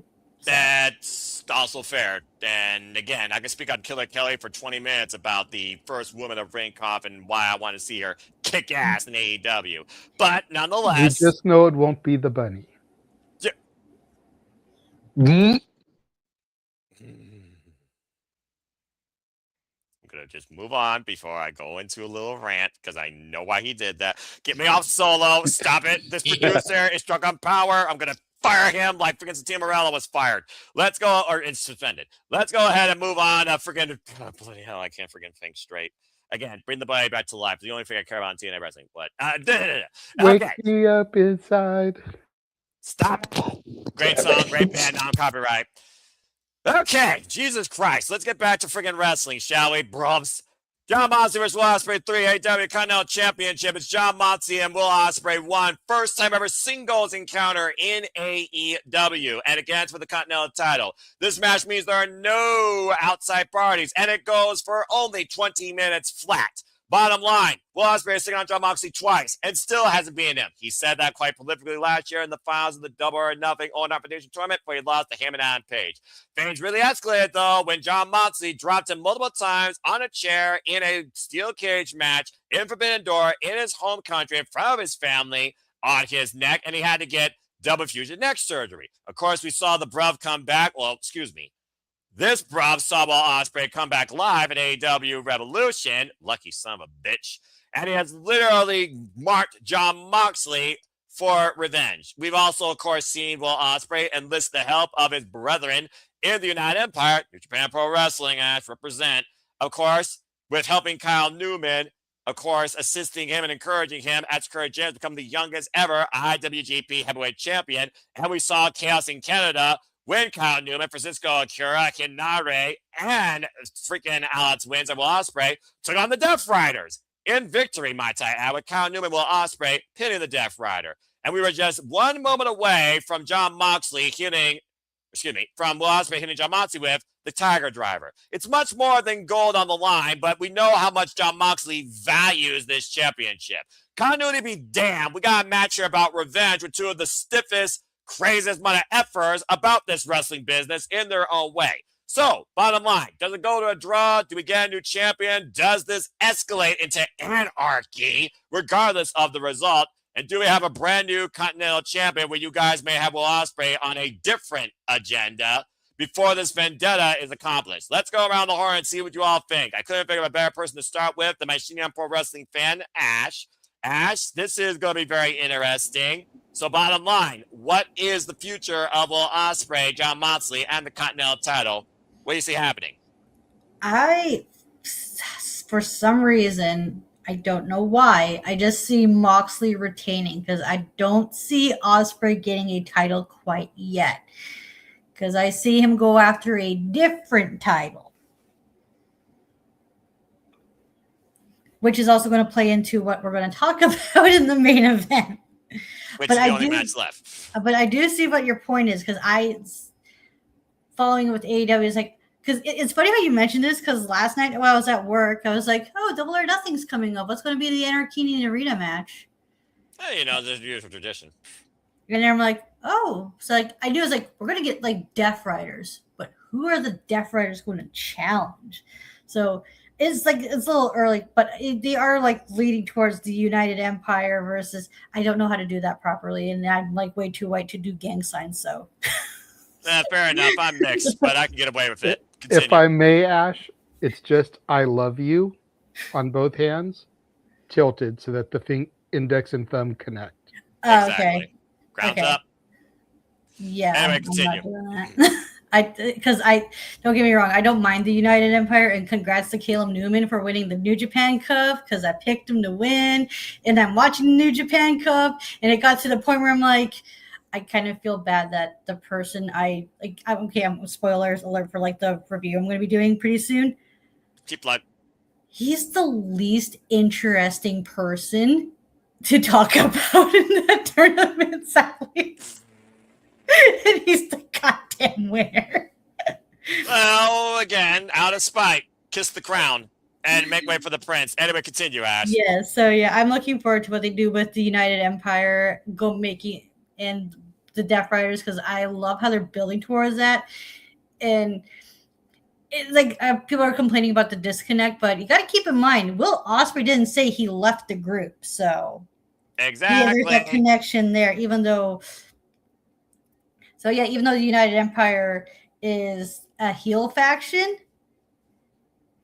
they're just doing this as a favor for Will Ospreay to help with the numbers advantage, and which won't be the case in this match. But yeah, I see somehow, some way, Moxley, being the crafty mofo he is, going to find a way to retain against Ospreay.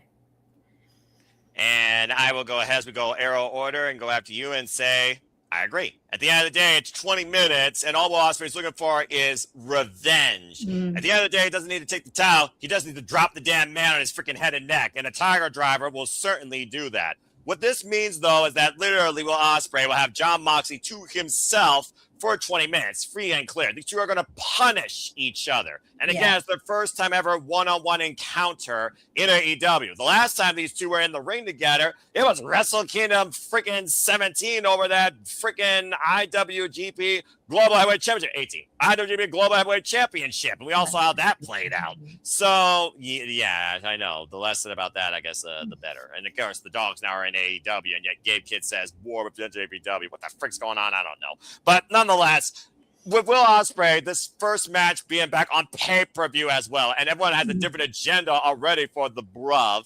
I just think right now he's trying to take care of old business with some old friends before he moves on to what I think is going to be the primary agenda towards All In, especially because it's going to be in the Cathedral Professional Wrestling Wembley Stadium. More details about that later.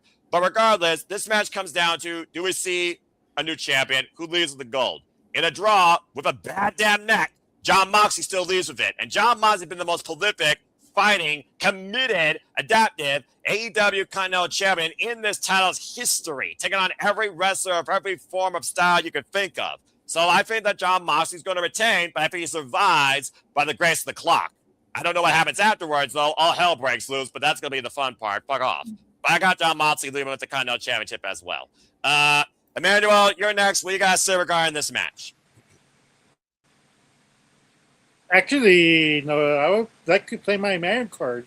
Fuck me! It will not most likely happen. It might happen. Who knows? But I think it's going to be a time limit draw. No winner. Oh, I guess that's not completely out of far-fetched possibility.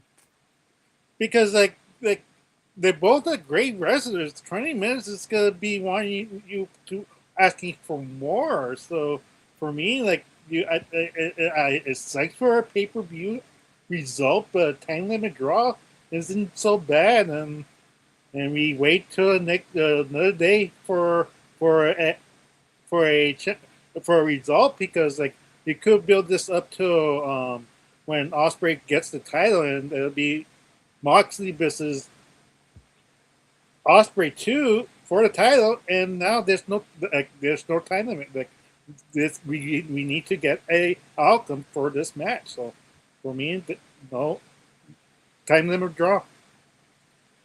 All right, fair enough. You still basically have Jon Moxley leading with the gold, though. So at this point, it's 3 Moxleys across the board. I guess we're all Death Riders at this point. All right, well, let's see what the other half of the arrow has to say here. And this time we will, of course, start with JJ. JJ, what do you think about this match? I mean, let's be honest here. You and I and Nick have talked ad nauseum about the outlook of the AEW Men's World Championship, and the bruv was on many of our perspectives. He's back. But again, he's back for revenge first. And we're on the verge of a civil war right now breaking out in AEW with New Japan, it seems like, with two of the most prolific factions across both companies. So that being said, what do you think about this 20-minute non-interference affair where more than just the gold is on the line, but proverbially both men's necks? Emmanuel, do you want to say what you just said all over again for me, please? Enough said. Two men share a brain. No, like legit. I was sitting here thinking about it and like, dude, this is going to be a time limit draw. Because there's no point in Ospreay getting the Continental Championship when we all know he's going to become world champion in Wembley at All In.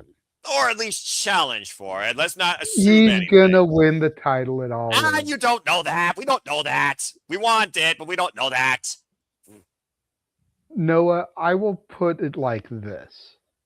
Unless Ospreay gets taken out with another injury that costs him going to All In, if Ospreay doesn't win the championship in Wembley, I will cut my hair.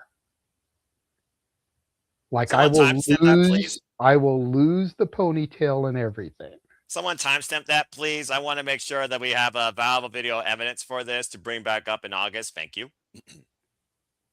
That is how sure I am that Ospreay is winning the title at Wembley. I think it's losing himself. Okay.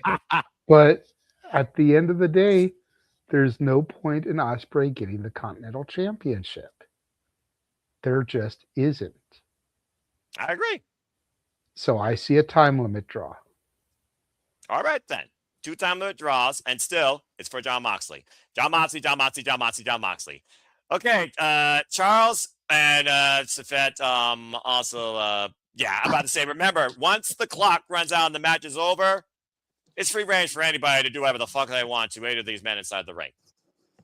Charles, what do you got to say regarding this match? Are you on the same brain wave as Emmanuel and JJ? Well, I think I want a certain card to appear on the screen right now. Will At you the mo- stop that? Because So look, glad I don't know that, my deck. wow, I agree with JJ Emmanuel here. I do. Time limit draw. It has to go time limit draw. It has to. There it is. Thank you, JJ. Damn it! But also, I'm calling it now. Anarchy in the Arena is going to be the United Empire and the Death Riders. But Fair honestly, that's where I don't think this thing would end. I might say they might have a rematch, but it'd be in the finals of the Owen tournament instead. Nick is literally losing himself. No, let's go to Nick now. Let's go to Nick now before he just completely loses his brain.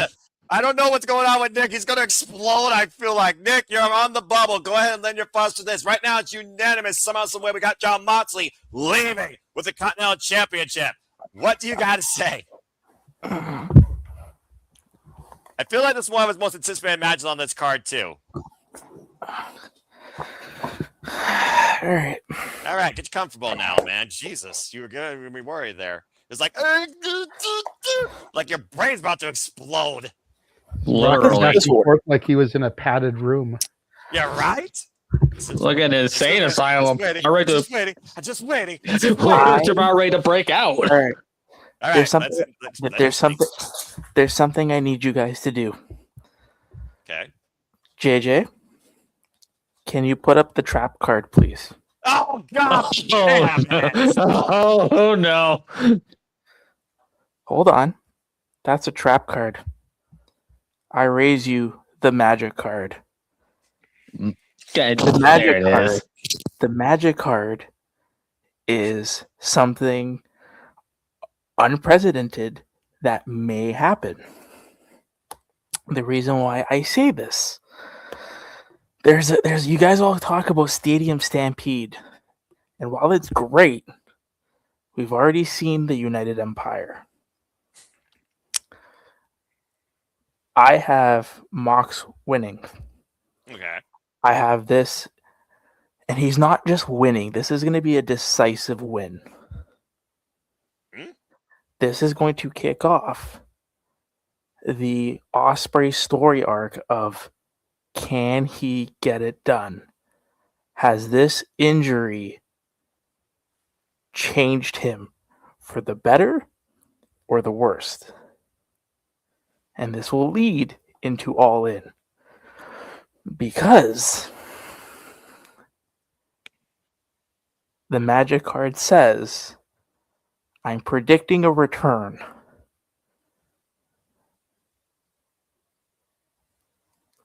Who was the one person last year that was announced for the Owen but never got to participate? It's Jay White.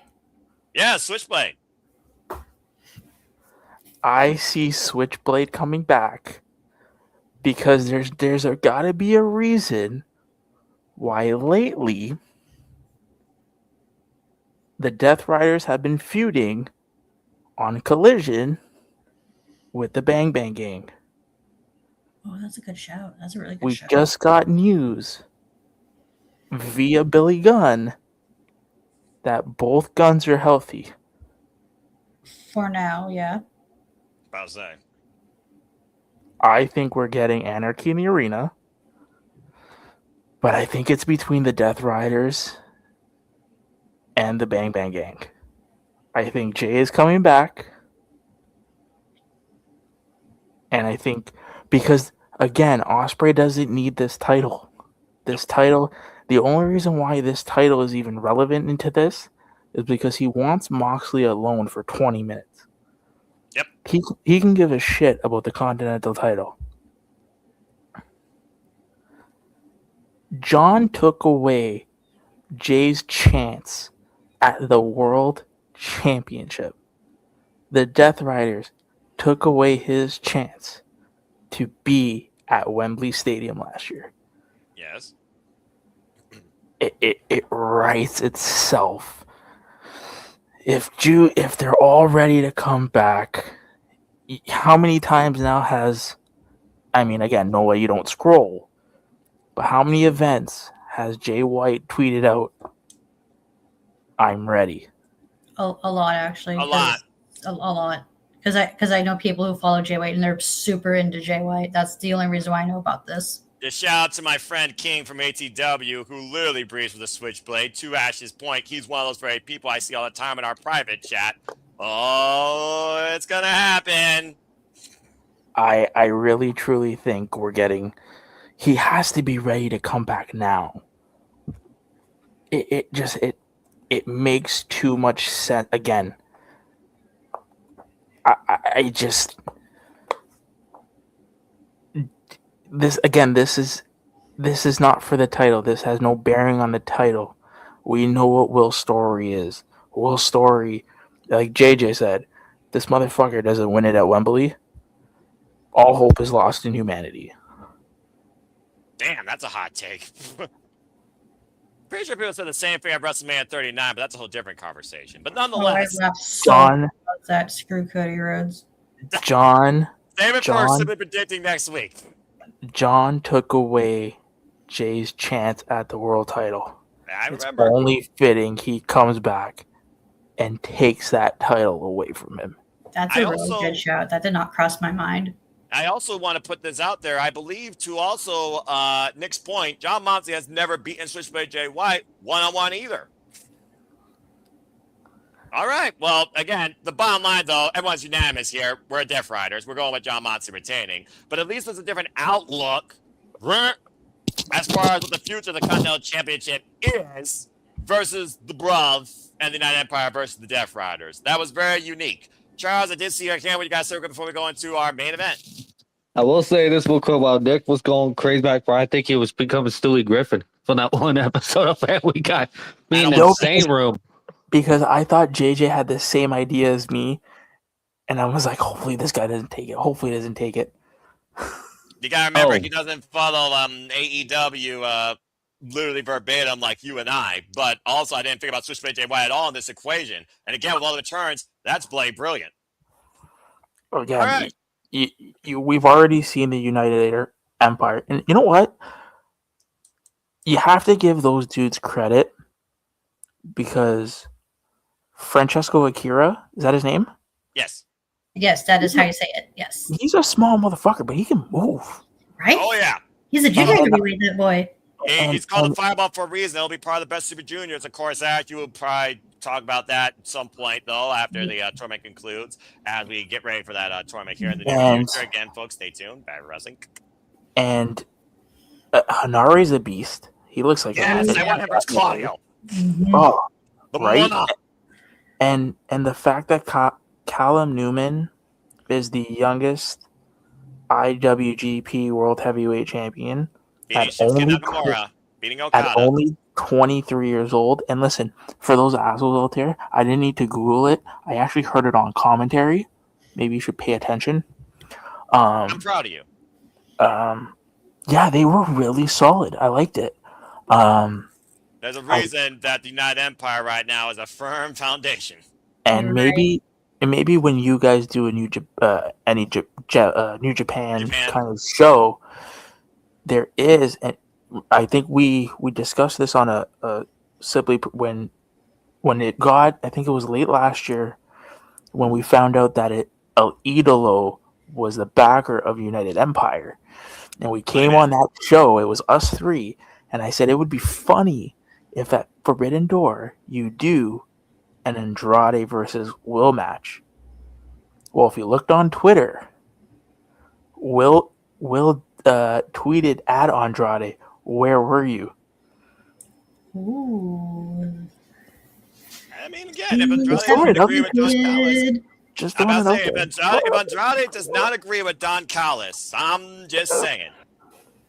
Again, hindsight. All right. Well, either way, thank you for that, Nick. Very unique thoughts. So, Charles, I do see your camera. What you got to say? Good grief. I'm just gonna be blunt. I expect Will to get backstabbed by the United Empire at some point this year, anyway. Mhm. Yeah. Kyle Newman. Let's just be real. That's what's gonna happen. Yeah, I see that Tease too. that New Year's Yeah. Dash.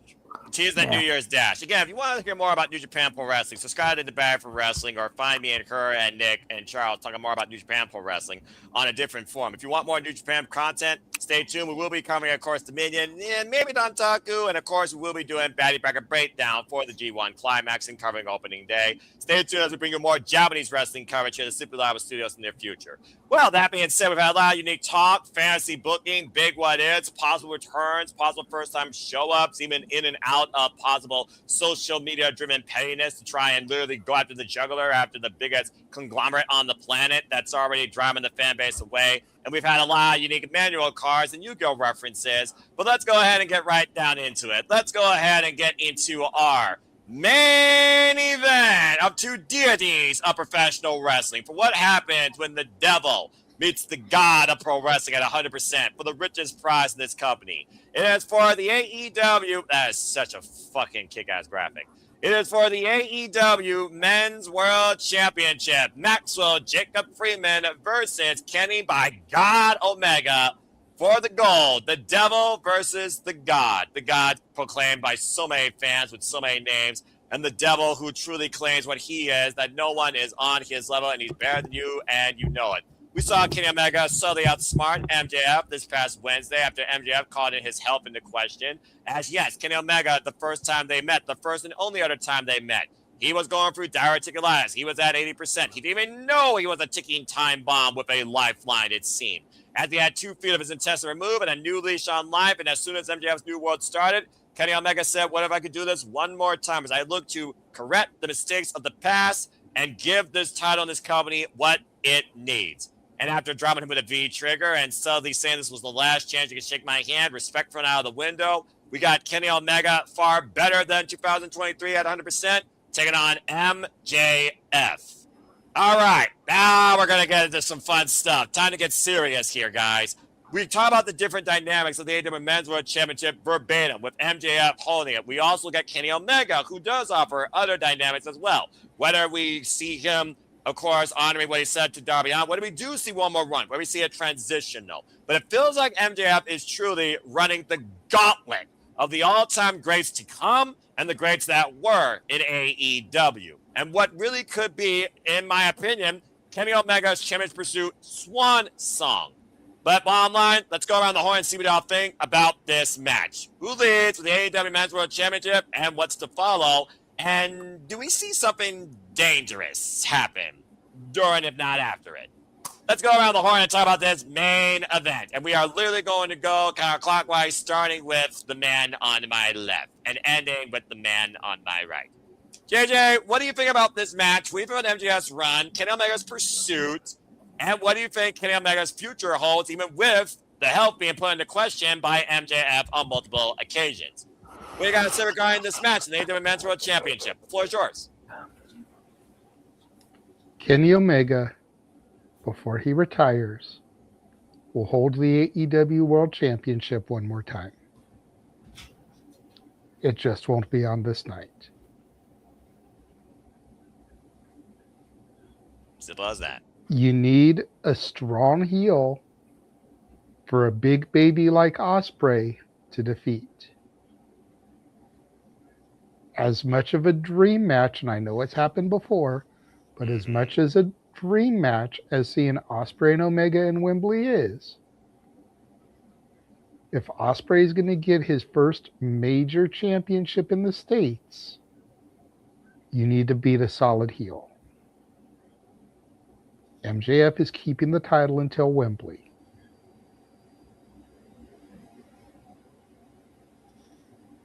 All right, then. There you go. And he's better than you and you know it. JJ keeping it simple. Got MJF. All right, Emmanuel, what about you? Again, we're talking about the people that could challenge. We talked about Andrade Aguilo, Darby Allin earlier. You look at the record of MJF, including one half of Buster and the Brain, Bandito, Brody King, Shall I Continue, Hangman Page, who is out indefinitely and has been removed, quote unquote, permanently from the AEW Men's World Championship picture. And we just literally saw him give an eliminator to Speedball Mike Bailey. He's had quite a run so far. Kevin Knight, I'm just going to keep going here, looking at the future, the youth, keyword, folks, youth, of AEW. Anyway, Emmanuel, it's on you. What you got to say regarding MJF and the AEW Men's World Championship and Kenny Omega and possibly their final encounter? I mean, yeah, like what a title, Jesus Christ!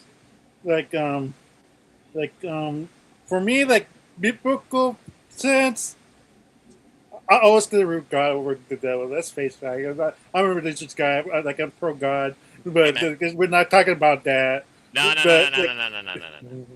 I know. I just like, but if for this matchup, like I had to go with the devil. Sadly, what same reason for JJ? Like MJF needs to stay strong and keep defeating, these legends and make a name out of himself. Like he's the strongest heel you have for AEW. Like it'd be a nice run. Like if Kenny Omega does win, but it'd be a short one. If it's gonna be like hoppitailing a little bit, but we don't want that. We want a long title reign for Kenny Omega. So it's not his time yet. So for me, MJF makes the most sense. He has the most matchups you could do in the future with him. So it just makes sense. MJF for the win. Yeah, fair enough.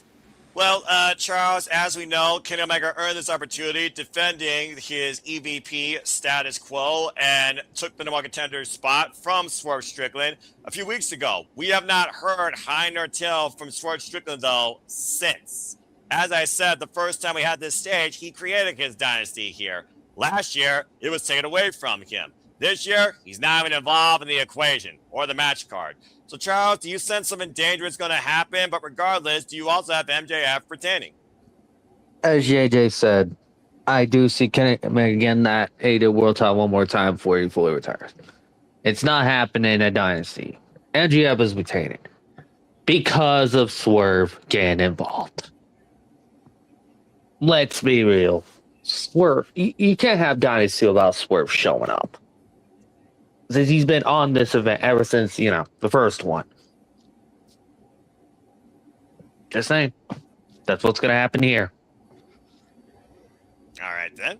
Amanda, I do see your hand real quick. What you got to say real quick? Who earlier on said Swerve is going to appear in an earlier match besides this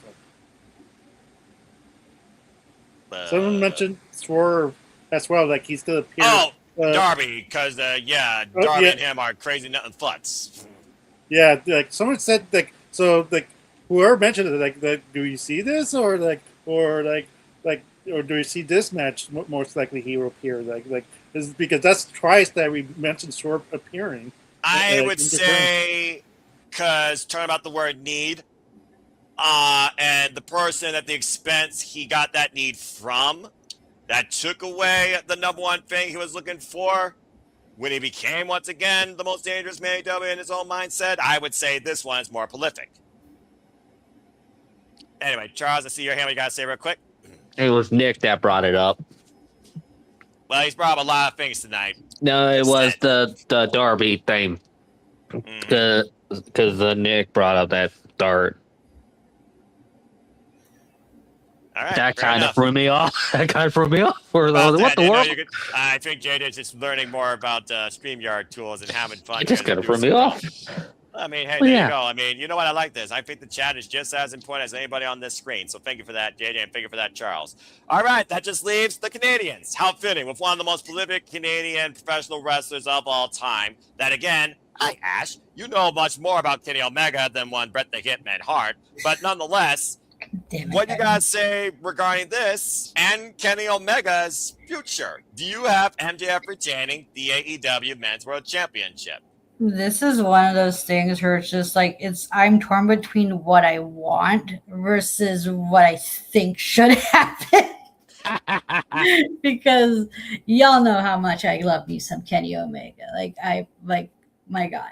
He's like I feel like I'm represented by him, for a lot of reasons. Not just the obvious of us being from Winnipeg, I mean, I wasn't going to put it up there, but, there's definitely that. Continue. Yeah, because I would love to see Kenny Omega have one last title run with the AEW title, because we don't know how much time he has left because of the diverticulitis. But it's just like, now would be a good time, because you got to factor in if what we're all thinking is going to happen. Because I love how a lot of us are dead set on Ospreay's winning the Owen and he's going to Wembley to challenge for that title. But it's a matter of who makes the most sense, because as much as I love for Omega to win the title, right? Win the title, and seeing him versus Ospreay again would be really good.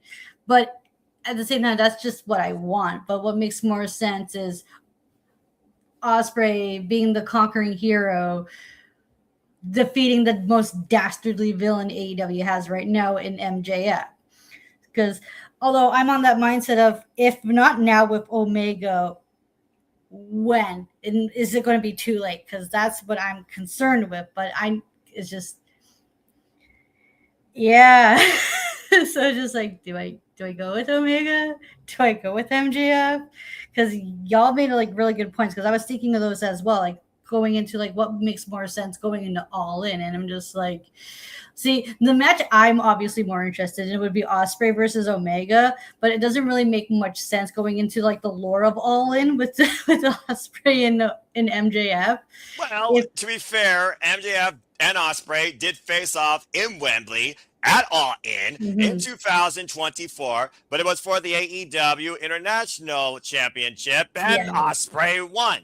Yeah. And I'm just trying to think, what would mean so much more for Ospreay, a win over MJF once again at All In for the AEW title, or a win over Omega at All In? Because we all MJF is super heel, but at the same time, Omega can be a fucking dickhead too. Oh, you're damn right. Because keep in mind, when Ospreay last feuded with Omega was a goddamn dickhead. And I love me some dickhead Omega. I just love Omega in general. I'm about to say, doesn't matter which way. Exactly. Hey, I see what you did there. But I know that was not intentional, but still, it just happened to fall that way. But yeah, it just happens sometimes with me.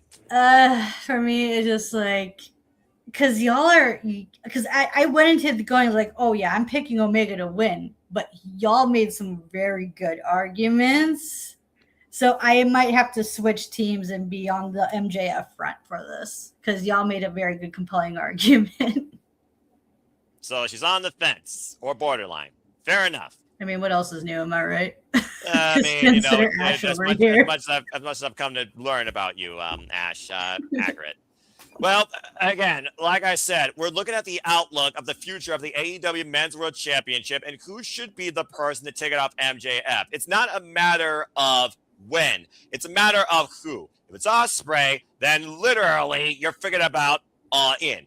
If it's Omega, I don't know if there's a better stage right now than this. But the bottom line is, with everything so dynamically done in and out of AEW, with the AEW Men's World Championship by MJF, why would we halt that now? That's another thing I consider. Again, he's been defending this damn title on Independence. It's one of those things right now where I just look at the longevity of variety to come with MJF still holding the title that I just don't see Kenny Omega currently getting it. I definitely believe that Kenny Omega should be champion one more time, but it's one of those things right now that I think the devil is going to overcome the fan proclaimed, as Kenny Omega so humbly put it, God of professional wrestling. if nothing else, it just further cements how much both MJF and Kenny Omega have grown since that first encounter on Collision, literally 3 years ago. But yeah, I gotta think MJF's going to retain for now, with considering the opponents he hasn't faced yet versus the outcome of the championship run you think that's going to happen. Because again, Owen, ... double or nothing, ... all in. You have no idea of the in-between, the returns, the encounters, the rivalries, the asterisks of things that can change between. And again, Ospreay and MJF already had their match at All In. Nick, did you not just talk verbatim, or someone did, about people losing in their hometown nowadays? And again, 2 years ago, MJF lost to Will Ospreay in the same venue. You don't think MJF's looking for that win back? I want you all to keep considering that, Mr. Risking His Hair, when you think this is as obvious as day that this is the year that Ospreay gets the title at that venue. I do think Ospreay is going to become a world champion this year, but I'm really not trying to buy in at All In based on previous history. I just want to put that in the conversation. Regardless, I also have MJF retaining, which leaves the other Canadian to close this thing out for the night. Nick, what do you guys say regarding Kenny Omega and MJF 2 and the future of the AEW Men's World title? Go ahead. I have a question for all the doctors in the room. If you break your femur, how long are you out for? It depends, actually. That's the most. That's like one of the longest bones in the human body, right? Okay. Sure. I don't think MJF's retaining. I just feel like, if you're looking at the grand scale of everything, it's quite a scale. If you take the title off, listen, I am not a numbers guy. I don't care for numbers. But with MJF being the champion, things have gone upwards. The trends of it has been trending upwards. He's getting interest and eyes on the product. I mean, did you not see his busted open thing? Like, he's getting eyes on the product. He always does. So, according to Emmanuel, 4 to 6 months. The reason why is because there's more things to do with Kenny not being the champion than Kenny being the champion. And the reason why I talk about a broken femur is because evidently a certain lover is coming back to the company. He was mentioned in MJF's promo. Yes. You guys are right. I mean, I would love to see Kenny win the world title. But I think right now, again, is not the time. I'd much rather see him go on a proper tag team run with Coda if and when Coda is healthy. Because I feel like, give me Young Bucks versus the Golden Lovers. Run it back. Give me the Golden Lovers versus CNC. Give me the Golden Lovers versus Busta in the Brain. Give me Golden Lovers versus the Rascals. Give me the Golden Lovers versus the Syndicate. Right? Like, I feel like there's more. Give me the Lovers versus FTR. Give me the Lovers versus the Bang Bang Gang. I feel like there's more things to do with the Golden Lovers right now when Coda is healthy, because it seems like keeping Kota Ibushi a singles champion or a singles wrestler is not helping him because he's getting hurt. Love Kenny. Fair point. Kenny can keep doing it. You guys are right. The world title is not his time right now. He's winding down. Put him in the Golden Lovers. When Ibushi comes back, they can tear up the tag team division. But I got MJF retaining because, again, the match we all are expecting for All In is Will versus Max. If you don't do that, I'm going to be really, really, really surprised what fits the billing of importance in the venue and in the time. And if All In, the biggest show of the year, is where MJF is dethroned, or if the devil continues to prove that he's better than you and you know it. Regardless, this is one night where the devil will overcome the god of professional wrestling. And we all believe in that this Sunday. Simple as that. But again, there's a lot of different dynamics of what is for both champion and challenger. And again, between Swerve, between Darby, between Jade, between Ospreay, between you bringing up a tag team run possibly, with Bobby Lashley maybe picking up business that was personal, in case you all forgot, when MJF was excommunicated from the Hurt Syndicate. Just saying, there's a lot of what ifs when it comes to, again, the future of the AEW Men's World Championship, unlike most championships I can think right now in this wrestling business, and that's saying something. And right now, it continues only if MJF retains. But that's everything we got to say as MJF continues forward on his legacy through this dynasty as a two-time AEW Men's World Champion in our own prediction. So what do you all think based on everything you heard, fantasy booked, thought about, a manual card played? Life points probably counted down to 0, by the way, on all that nonsense. So it probably was an after effect.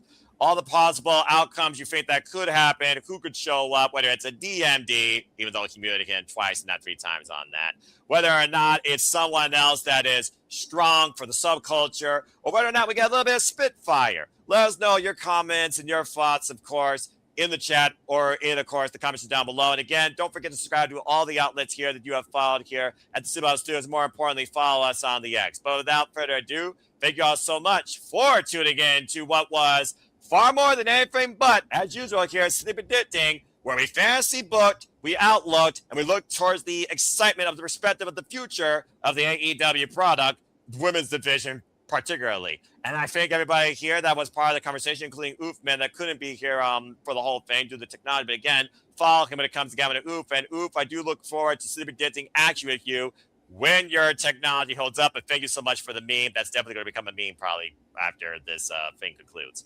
Let's go ahead and get the F out of here, get some sleep, and prepare for this Sunday for AEW Dynasty.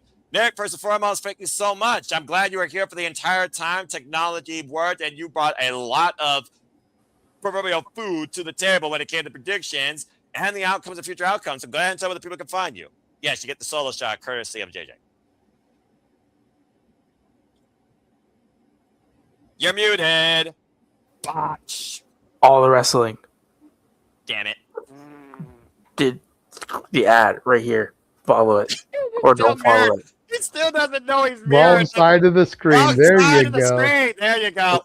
Will someone please tell Nick to change his setting from unmirror? Thank you. All So right. this ad right here. Follow it. We're doing a lot of cool things on the channel. On the internet. Oh Yes. my gosh.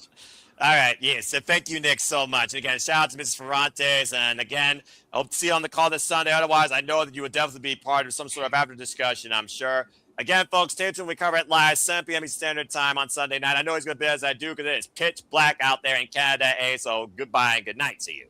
Ash, you're always batty. Again, you tell people not to be a dickhead, but you're a bit of a, a little young punk yourself, and we love you for it. So please go ahead and tell other people can find you and further engage with you. Yeah, you can follow me on X, the app formerly known as Twitter, at ShadowBadAsh, and subscribe to my YouTube channel at Batty for Wrestling, where I'm trying to do my best to catch up on all things New Japan. Good luck, pal. You got a long way to go. Yep. Just Ash. What am I going to do with you, my Shinyan Pro Wrestling friend? You got to get up with the times here. I know your girl got priorities, as you say, quote unquote, but come on, the people want your outlook.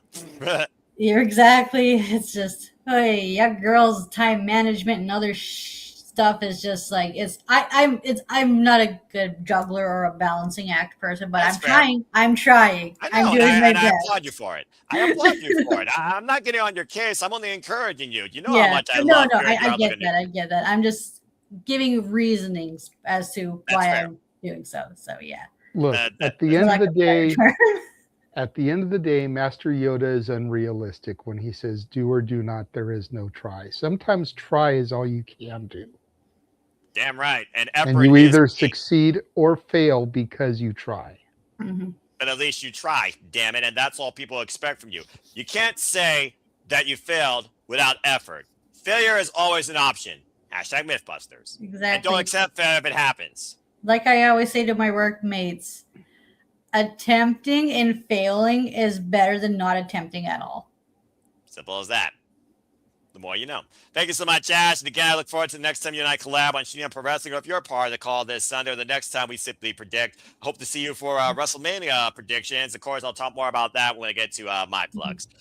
Charles, always a pleasure. You gave a lot of food for thought here as well. I love, by the way, how much we got out of Dynasty as well. This was very special to me, so thank you all so much. So I always enjoy doing this, but I also love the in-depth conversation we particularly get with All Elite Wrestling, because I don't think enough love is shown for its potential. Charles, what you got to say real quick? Go ahead and tell where the people can find you. You can, by the way, believe Chase you. Unaccredited institution, and you just got out of my good graces. Follow me on Twitter at DudeOnCrandall. There you go. And All believe. Right. No. The answer is no. I'm going to keep saying no until the cows come home, proverbially. Thank you for that, Charles. Freaking unaccredited university. Emmanuel, always a pleasure, man. I hope that things are going well for you and Arlene. Again, shout out to Arlene Dominguez, whether or not she's part of WrestleMania predictions as well. She continues her education pursuits. But go ahead and tell the people can find both of you. How fitting that freaking graphic. I need to change that to Codyverse right now that I think about it. Yeah, probably. Like, you can follow my channel, Interactive Games and Movies. I'm gonna be updating pretty soon. Like, I've been filming a lot. Like, I was doing some baptisms, some first communions. So I have a side job right now. It's trying to earn some money, while job is being hiatus, being dumb, and not contracting to take care of God. So I gotta do it on my own. So why not? I gotta outsmart him, but then I gotta try to contract me. Anyways, like pretty soon I'm gonna be doing my favorite movie right now on Sunday, which is Fools Rush In. The only reason why it's special to me is because it was the first movie that like the second movie and the only time me and my family took my grandparents with us. And so and it's so funny because like I always remember that spending time with them like in that movie theater. So it has a place in my heart. Like it's one of like, so it has cultural meaning, Mexicans and Americans, Christianity, and so forth. So it's one of those things like it gives me a smile whenever I think about that movie and reminds me of them during that time. So if you want to come along this Sunday, after the pay-per-view, like you're welcome to join in, and I'll try to keep the channel alive and keep doing the episodes and everything like that when I had the time. But in the meantime, just stay tuned. All right. Yes. Yeah, for Arlene. ADM7324 at Instagram, and Arlene Dominguez on Facebook. You can follow me at Facebook, Emmanuel Dominguez. I have 2 Facebook accounts, so like them, and ADM7324 at Instagram.com. Fair enough. Thank you for that, Emmanuel. I love this shot, by the way, with the AEW Men's and Women's World Championships right here. The cornerstone of this company, AEW. This is one of my favorite backgrounds ever. Good stuff, AEW. All right. Well, thank you for that, Emmanuel. Well, JJ, again, before you are literally one road forward to the city of sin next week, Lord help us all. It's always a pleasure to be predicting and engage with your mind and your love of storytelling, and rest in peace to your liver and your sleep. But again, got a busy week ahead, got a busy weekend ahead. Also, damn it, karaoke. Fucking damn it. But nonetheless, let's go ahead and promote your channel first and foremost before we get into the first nuggets to have here at the Simple Album Studios. Go ahead and tell people can find you. Damn it.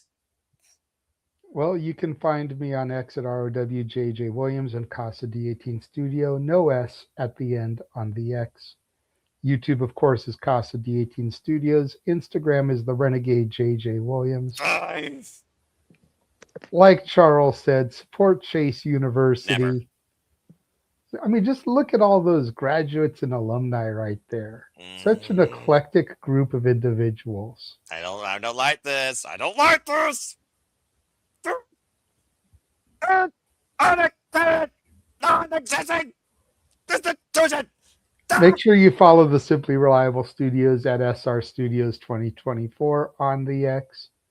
Go back into the archives. Check out all the interviews that we've done so far, including these, except for Izzy, but these three all in the archives as well now. Nice. You can find us on Spotify. Just look up Saturday Shenanigans. All interviews except for Dr. Redacted and Jocelyn Navarro are up there currently. Still need to get those added, but check us out on Spotify. And then just be prepared. Like Scar said in The Lion King, be prepared for all the chaos come next week. Lord help us and Lord help me. Well, thank you for that. Because this is just a sample of what's going to be happening. And now for a taste of things to come.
And as always, to the City Level Studios, you saw for that trailer during even the most busy time of the year for the retired professional wrestling business, we truly encompass, embrace, celebrate, engage, pontificate, analyze, criticize, react to all the wrestling.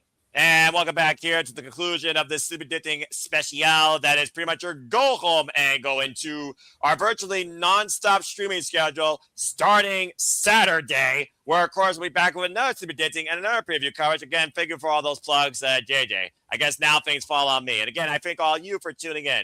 First and foremost, you want to further engage with me, become part of the Sleepy Ditting community, family, or want to engage further with us, the Simply Reliable Studios, or be part of Predictions Leagues, it's very simple. Find me if you choose, and then Foster in 1916 on the X and on YouTube. For I am nothing more but a simple man and a lifelong fan of professional wrestling. Damn it! And boy, is JJ trying to kill my voice as I know it. But more on that here shortly. Of course, the simple agenda, so much more ahead. We, of course, will have Sleepy Ditting for TNA Rebellion. That will be 2 p.m. Eastern Standard Time this Saturday. And then we will be covering Rebellion live Saturday evening, April 11th, 7 p.m. Eastern Standard Time. And, of course, you all been part of Sleepy Ditting Dynasty. Dynasty will be covering live 7 p.m. Eastern Standard Time on Sunday evening. As you see a small taste of the snippet that is the Simple Man's live streaming Wrestling Week long agenda for WrestleMania week. We'll be back here with Sleepy Dittings for both nights of WrestleMania, respective nights. Monday at 11 p.m. Eastern Standard Time to Monday Night Raw on April 13th. Tuesday night after NXT, 10:30 p.m. Eastern Standard Time. You saw us constantly promote the incredible talent we've interviewed: Rachel A., Brittany Blake, Leva Bates, Alejandra Quintanilla, Heather Lim, Kaya McKenna, and, of course, Jasmine Allure. Not to mention, of course, Brooke Havoc, and, of course, the Justin Navarro. I got all the names there. A shout out to our BFF, by the way, Izzy Moreno, who's already double booked, probably a triple book or quadruple book, I imagine, for WrestleMania week. But again, if you want your taste of women's professional wrestling, look at this incredible all-women's wrestling showcase that kicks the entire festivities off for the entirety of everything wrestling for WrestleMania week in Las Vegas.